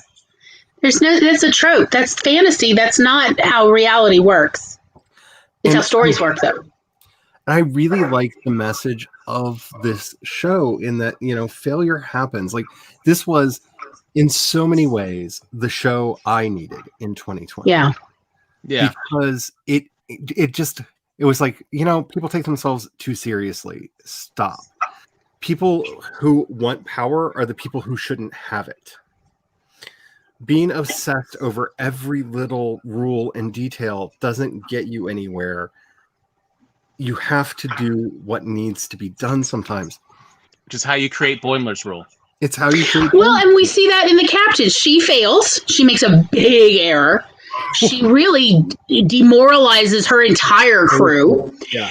And not only does she come back from that by listening to Boimler, but she makes this a rule for everyone so that other captains can benefit forever afterwards.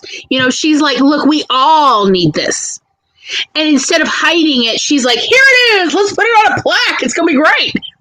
I think that shows why the captain is the captain versus a dysfunctional leader who is only eventually going to destroy their own ship. Yes. And one of the most brilliant parts of that is this message that we don't get enough in our hyper-capitalist society, that sometimes downtime is important for getting stuff done. Humans, this has been studied over and over and over again. The fact that we have 8-hour workdays is a relic of the past. People can work for 6 hours. After 6 hours, productivity drops. It plummets. We are not designed to be focused and functional on a task for more than 6 hours. That's not who we are as a people. Hey, here's It's a actually fun fact. specifically 25 hours in a week. Here's a fun fact. I was listening on, I think, Freakonomics, and they were talking to the person who works at Kraft, whatever the giant corporation is now called. And she does, essentially consumer side of like what people will like and what not, what to bring to market. Their taste testers are literally only allowed to work for 2 hours per day, because after 2 hours, as apparently the saying goes in corporate, after 2 hours of trying mac and cheese, everything tastes like mac and cheese. you can't differentiate.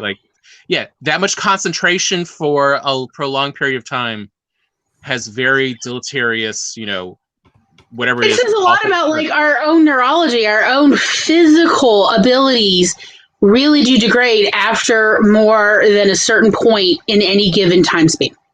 Yep. And we need to respect what our bodies are capable of as well as our minds. That's, part of it. And especially in a year where so many people learned the unfortunate state that I've lived in for a very long time, where I've worked from home for a very long time. And when you can work all the time, especially if it's doing stuff that you enjoy or you feel like you have to get done, it is so tempting to try to work 24/7, 7 days a week. And a show that just acknowledges that. You can't be all work. You can't just focus on everything being done.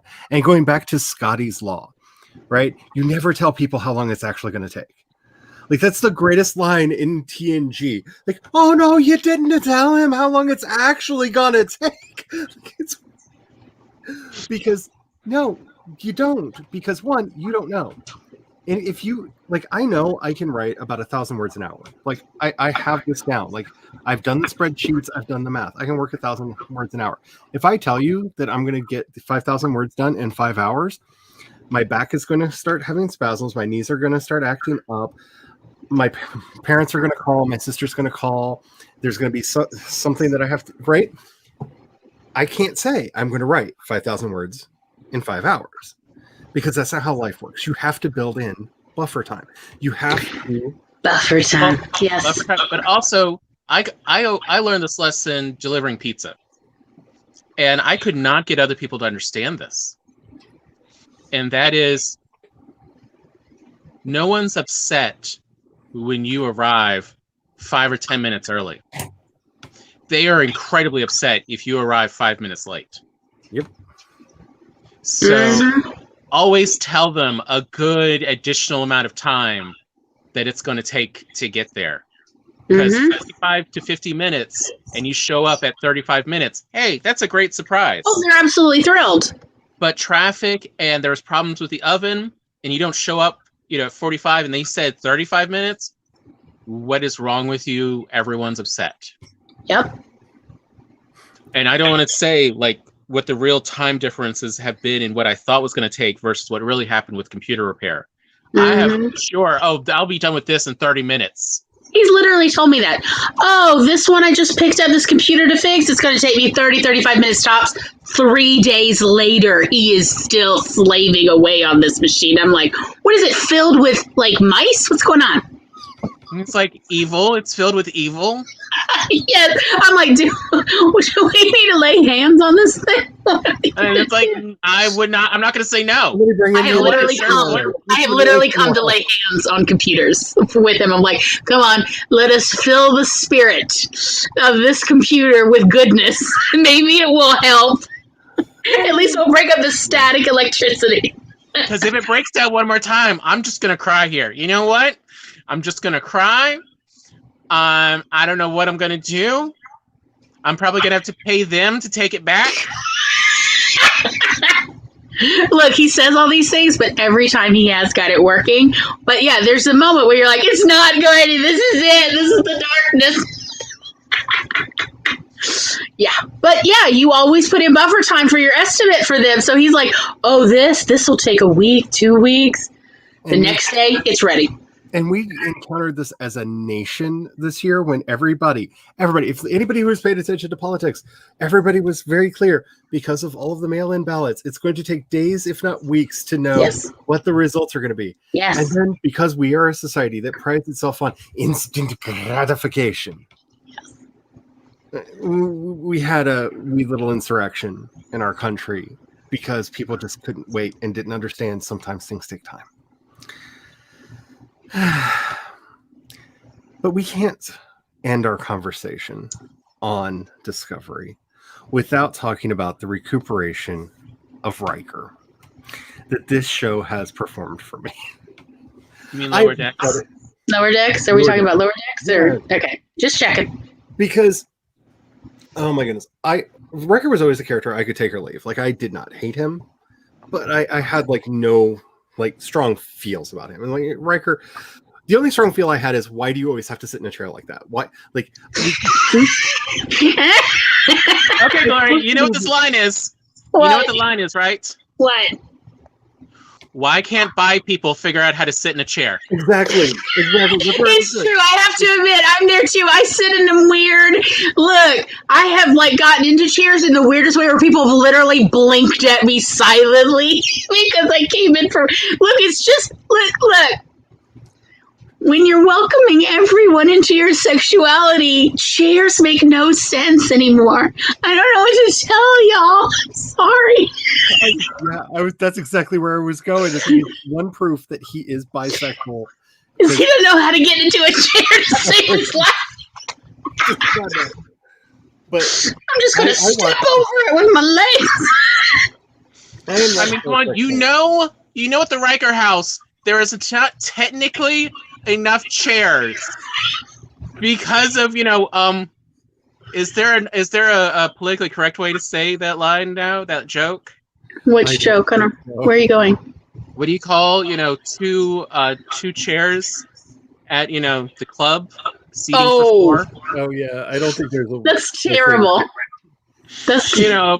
That's the Riker household. Yeah. No, we just double up here. We occasionally triple up. It's terrible. It's terrible. Yeah. How does a chair work? As the person who literally has their Kirk and Spock writing Puff the Magic Dragon right beside their desk at all times, and like is completely surrounded by Star Trek stuff, who watches Star Trek like literally every day. It's part of my wind down because it's my happy place. That I watch an episode of Star Trek every night before bed because it just calms me down because I know the story, I love the characters, I love the world. It's my wind down. So we go through about a season a month because we do at least one episode a day, and we're in the midst of our TNG rewatch. And we started it after I had seen Lower Decks. And for the first time ever, I'm watching this show going, I love Commander Riker. Riker is the greatest thing ever because it made the connection between basically Riker is the Beckett Mariner of the Enterprise. That they're two sides of the same coin, basically the same character, and then you get to see him doing some of the Mariner stuff. You find out that he and Mariner hang out, they know each other, they're buds. They're buds, they smuggle things together. That's real bonding. And that little recontextualization of him made like all the weirdness of the Next Generation, like, oh, Riker, I see what you're doing. I mean, now I'm disappointed that we never found out where Riker's smuggling hidey holes were on, in TNG. Like, How much Gaia stuff was he surely smuggling? was helping him. I'm absolutely convinced Gaia was like, oh, I got some closets for you. Like, yes. No, she did. You're right. Oh yeah, God. I'm absolutely convinced. You can't convince me otherwise. He and Guinan were like having all the good kush behind the bar just in case anybody needed it, because if anybody was getting high on the Enterprise, it was Riker. It was he's there for everyone having a good time. Yes. Like a proper bisexual. Oh, my sweet Lord. I cannot say how, like, it's amazing how just like a little bit of information can completely change how you see a character. Yeah, I really feel like they gave Riker his due where he was constantly being held back as a character on TNG. And Lower Decks finally, like even Picard, the show, didn't fully flesh him out the way Lower Decks is like, oh yeah, here he is. And we really see like, oh, this is where Beckett really found her joie de vivre, was with Riker going, oh, mentor you, and her mother being like, we're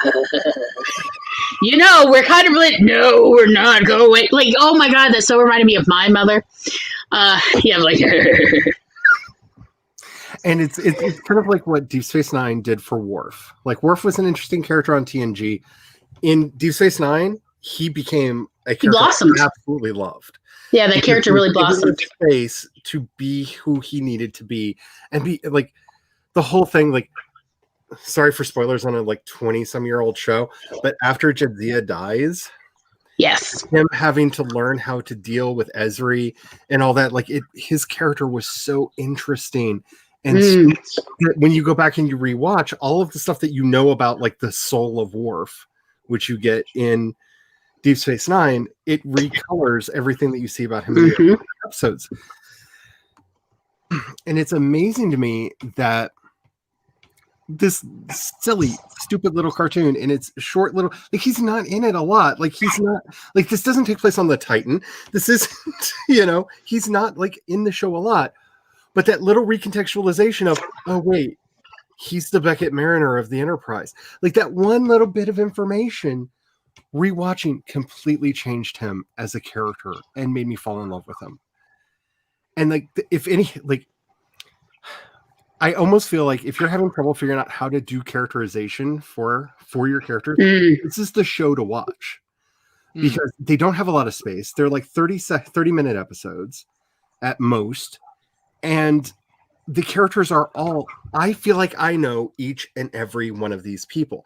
By the end of my first watch through, I knew their names, which I'm terrible at names. Yeah, same. And we got to the end, and like all throughout, we're like pausing it to talk about, oh, did you see what Tandy and Rutherford did? You know, like we're talking about them throughout the entire thing because it was that thing that, you know, good fiction does. It makes you care about the characters and the situations they're in. What I thought was very interesting about Lower Decks was they really showed what each character, where each character is willing to break the rules.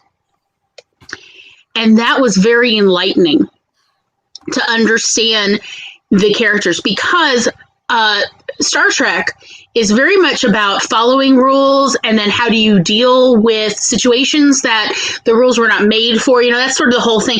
But for the most part, at least from all the episodes through the various franchises that I've seen, most of the time they do not really delve into where characters break rules, unless it's like a big, this is how we're getting rid of a character, or, you know, they're doing something weird and they're going to kill that character off soon. But it's very much almost like a rule heavy show. And then Lower Decks is like, no, this is where every character, we'll show you the situation. Every character is willing to break rules or break what their normal, like, operating system, if you will, internally is. And even like the captain, everybody breaks the rules at least once in that first season. At least all the major characters do. And it is enlightening. And then we get to see that for Riker as well, like through Mariner. And it's very enlightening. And if anything, it's endearing for Riker's character essentially finally gets fleshed out after decades. And so as writers, that's really useful. And it's something that honestly I hadn't quite thought through about characters, of like when you really want to both illustrate a character for the reader, but also possibly endear that character for a reader. Show what they're really like. We even see Boimler, who is such a rule follower that you think his soul will break in half if he breaks a single rule. And we see where Buffer Time, he's like, look, it's president, so I just follow it because that's how it is. That's what you do. And it's like, oh, so we now understand, like, oh no, Boimler is a more three-dimensional character because now we know where he is willing to break rules. Because he needs his moon margaritas. I mean, yeah. Don't we all? As well as his socializing, he needs everybody to, like, do the thing. Oh, and another, although what I feel like this really is, like, the entire show of Lower Decks has learned a lesson from, and most people don't remember how how upset most of the people were watching Next Generation at the time. But the last two seasons, the character of Barclay is pretty much every character is Barclay in Lower Decks. Yep. That's the style they're continuing. Even though, I mean, at the time, everyone now, like, I've been surprised to see how many videos on YouTube talk about, you know, the great character that is Barclay. Oh, but at the time, Barclay was like the hated character. Just deeply hated. And yet now everyone talks so great about this character. I think that partly had to do with Voyager really endearing people to Barclay. Because we finally fleshed Barclay out. We see Barclay in his therapy sessions with Troy. And we see Troy stick with Barclay even when he frankly is losing it. He's melting down. And Troy's like, look, let's give Barclay the benefit of the doubt and figure out what's going. You know, like, that helped viewers really understand Barclay's character, because TNG gave, I would not even say a 2-dimensional, I would say a 1.5-dimensional character. He was really used as a whipping boy. Yeah. Yeah. And Voyager essentially gave it all back, thank goodness. It's and also showed that someone with a lot of weaknesses can still have realistic strengths. And in the great tradition of Star Trek, they come into their own in a series they didn't originate in. Like, this is because I mean, this is seriously becoming a thing. Like we talked about with Worf, with Barclay. 7 of 9 is the breakout great character from Picard. Like, if you need a reason to watch Picard and you want to skip everything else, watch every episode that 7 of 9's in. Like, I love her character. I see exactly how it grows out of the character that we left her as in Voyager, and they did Icheb wrong. And I've said that so much. The actor who plays Icheb followed me on Twitter. I agree. I agree 100% about how they did him dirty. That's bad. Versus 7 of 9, we really get to see the internal struggle, the constant internal struggle that is, if I wanted to, I could just take over all of this place if I wanted to. Yeah. But that would not lead to improving people. That would just be, I would feel better. Right. And that's not what's going to really solve this. Mm-hmm. Of that, well, I could be a new queen, but that's not going to help. Yep. And my one final thought that I just have to put out here, just because it wouldn't be a discussion of Star Trek if you didn't overly philosophize over the content that you're looking at. Star Trek Lower Decks takes the franchise of Star Trek away from its roots as whatever Gene Roddenberry thought future sci-fi socialism would be, where people had seized the means of production and were just living for their best selves, into full-on postmodern anarchism, where we're questioning every rule, we're questioning every hierarchy, every sense of authority, and should it be there? And if not, we're just going to ignore it. And that is one of the things that I think makes it feel like such a breath of fresh air, is it's not sticking stodgily to the past, but unlike Kylo Ren and all the writers of Discovery and Picard, it's not trying to kill the past.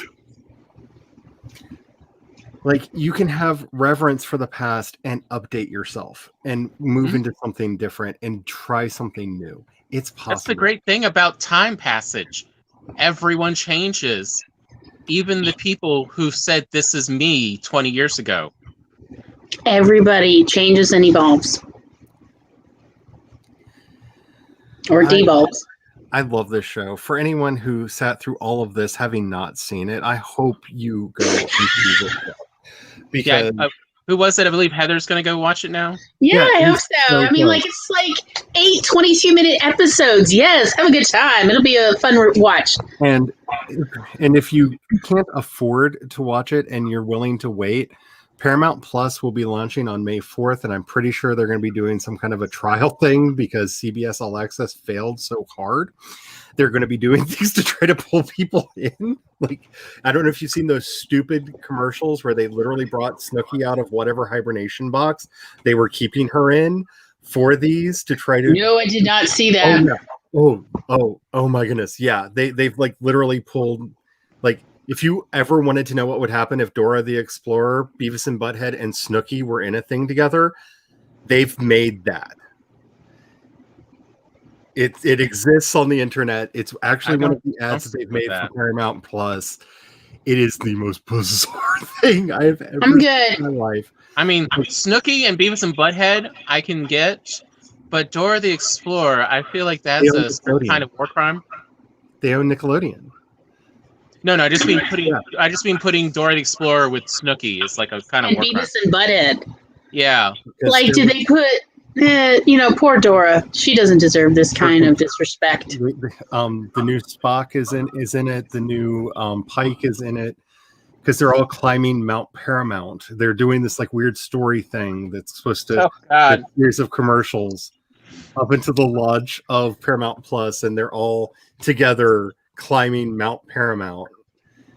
And it's terrible. It's such a train wreck that I may end up having to do a series of videos on this channel just about it, because someone thought this was a good idea, and I regret not going into marketing because I could be so rich if I had no morals. I can't wait for marketing to do entire, multi, like a degree program just on, what was it, Quibi? And how many bad decisions was Quibi, because like I knew some of them, but I never had it, so I didn't know all of the mistakes.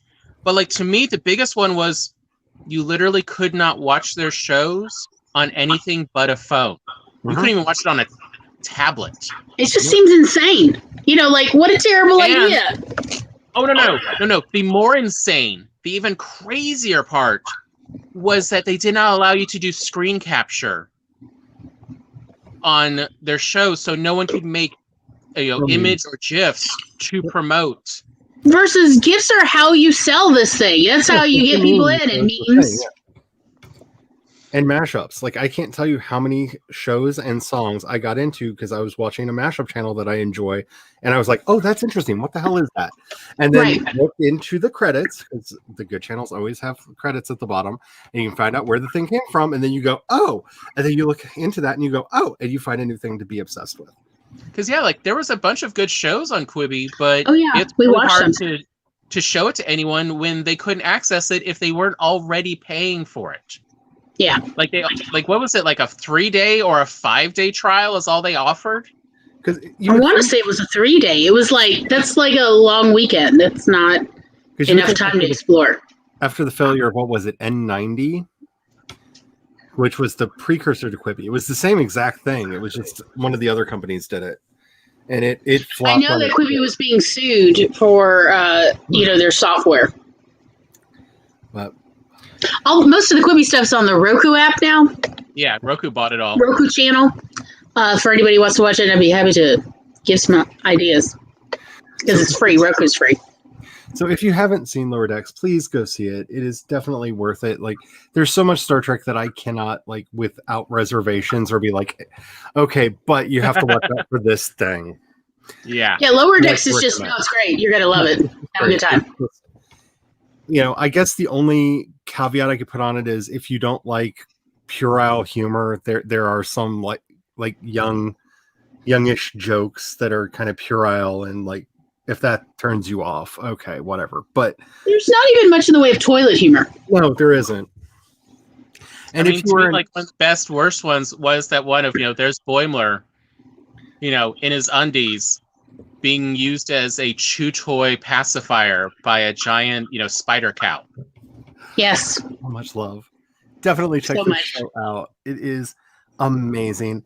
I don't know what we're going to be doing next week because I'm hoping to be back into full-on drafting. I have actually started and gotten a couple thousand words in on the first book in the series, and I've actually got the cover done for it and have a publishing plan for this year.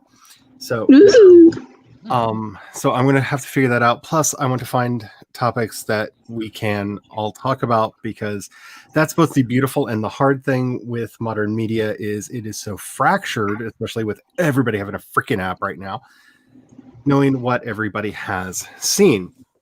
I kind of would like to do an episode in the not too distant future about Fate, the Wix saga, just because I really found it interesting. And it's got the dude from Downton Abbey in it, and he plays a badass sword fighter. So if you ever wondered what Mr. Barrows would be like as a badass sword fighter, you will not be let down. I just have to say, oh, Thomas Barrows, the badass sword fighter. I'm here for it. It's weird decisions that I love them all, and it does not have a hint of saturation in the whole thing, which also speaks to my dark, putrid heart. So I do want to talk about that at some point. I don't know when, but now that I apparently have a community tab, maybe we can do some polls. So let me know what I want to possibly be talking about, because these videos have been doing well. The edited ones have really been doing better than I expected, just based off of my last experience of putting podcasts onto YouTube. So, which is nobody watched, and then oh crap, people are watching. So, yay. But let me know. Does anybody want to outro before we go? Hi, I'm Glory. My channel is Glory Writes the Blues on YouTube. And that is also my username on Instagram. Every Monday, I do a live show with my brother, Tom. And right now we are talking about autism and autism-related issues, and it's super fun and super awkward. At Mondays at 4 p.m. Eastern, 1 p.m. Pacific. There's so much awkwardness. It's so much to go around. And today I learned so much about myself that I'm questioning everything. Yeah, probably should. I almost feel like you should warn people. We should warn people of if you enjoy our show, there's a high degree chance that you may also be on the autistic spectrum. Yeah, every Because time we you're are like, autistic in ways no one realizes. Yes, a lot of people don't realize what is autism because media is not accurate. and every time you do did you know this is the way most neurodivergent people see things? And here's the way it's usually seen. And I'm just like, oh, wait, I'm over there. Oh. Yeah. Well, the CDC is now saying 1 out of 54 people, whether they've been diagnosed or not, is autistic in the U.S. So that's almost 2%. Not quite, but it's close. It's a lot of people. I really felt that a lot today when you were talking about music and shows and stuff. It's lovely. Look, autism's great. Like, people don't realize there's some serious benefits to being autistic, and most of it has to do with the experience of life is amazing without any need to take drugs. It's like you are in the VR set of the world. It's lovely. Yeah. Did you have anything that you wanted to say before we go, Tom? No, other than, enjoy Glory's latest flash fiction.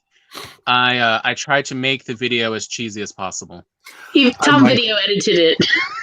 I might have to edit that the other way around just so that your promotion comes out first, and then I ask you the question, you just go no, and then I move on. I probably won't because I don't like actually messing with continuity of time, but oh, you should totally do it. We don't care.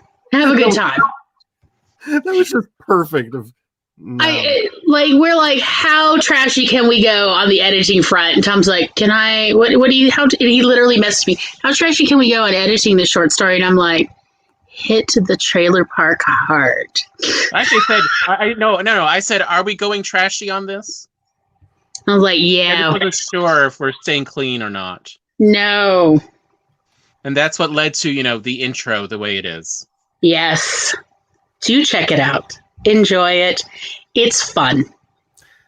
Thank you so much to everyone who was here for both the live recording and for the replay, which will be edited and out in the not too distant future.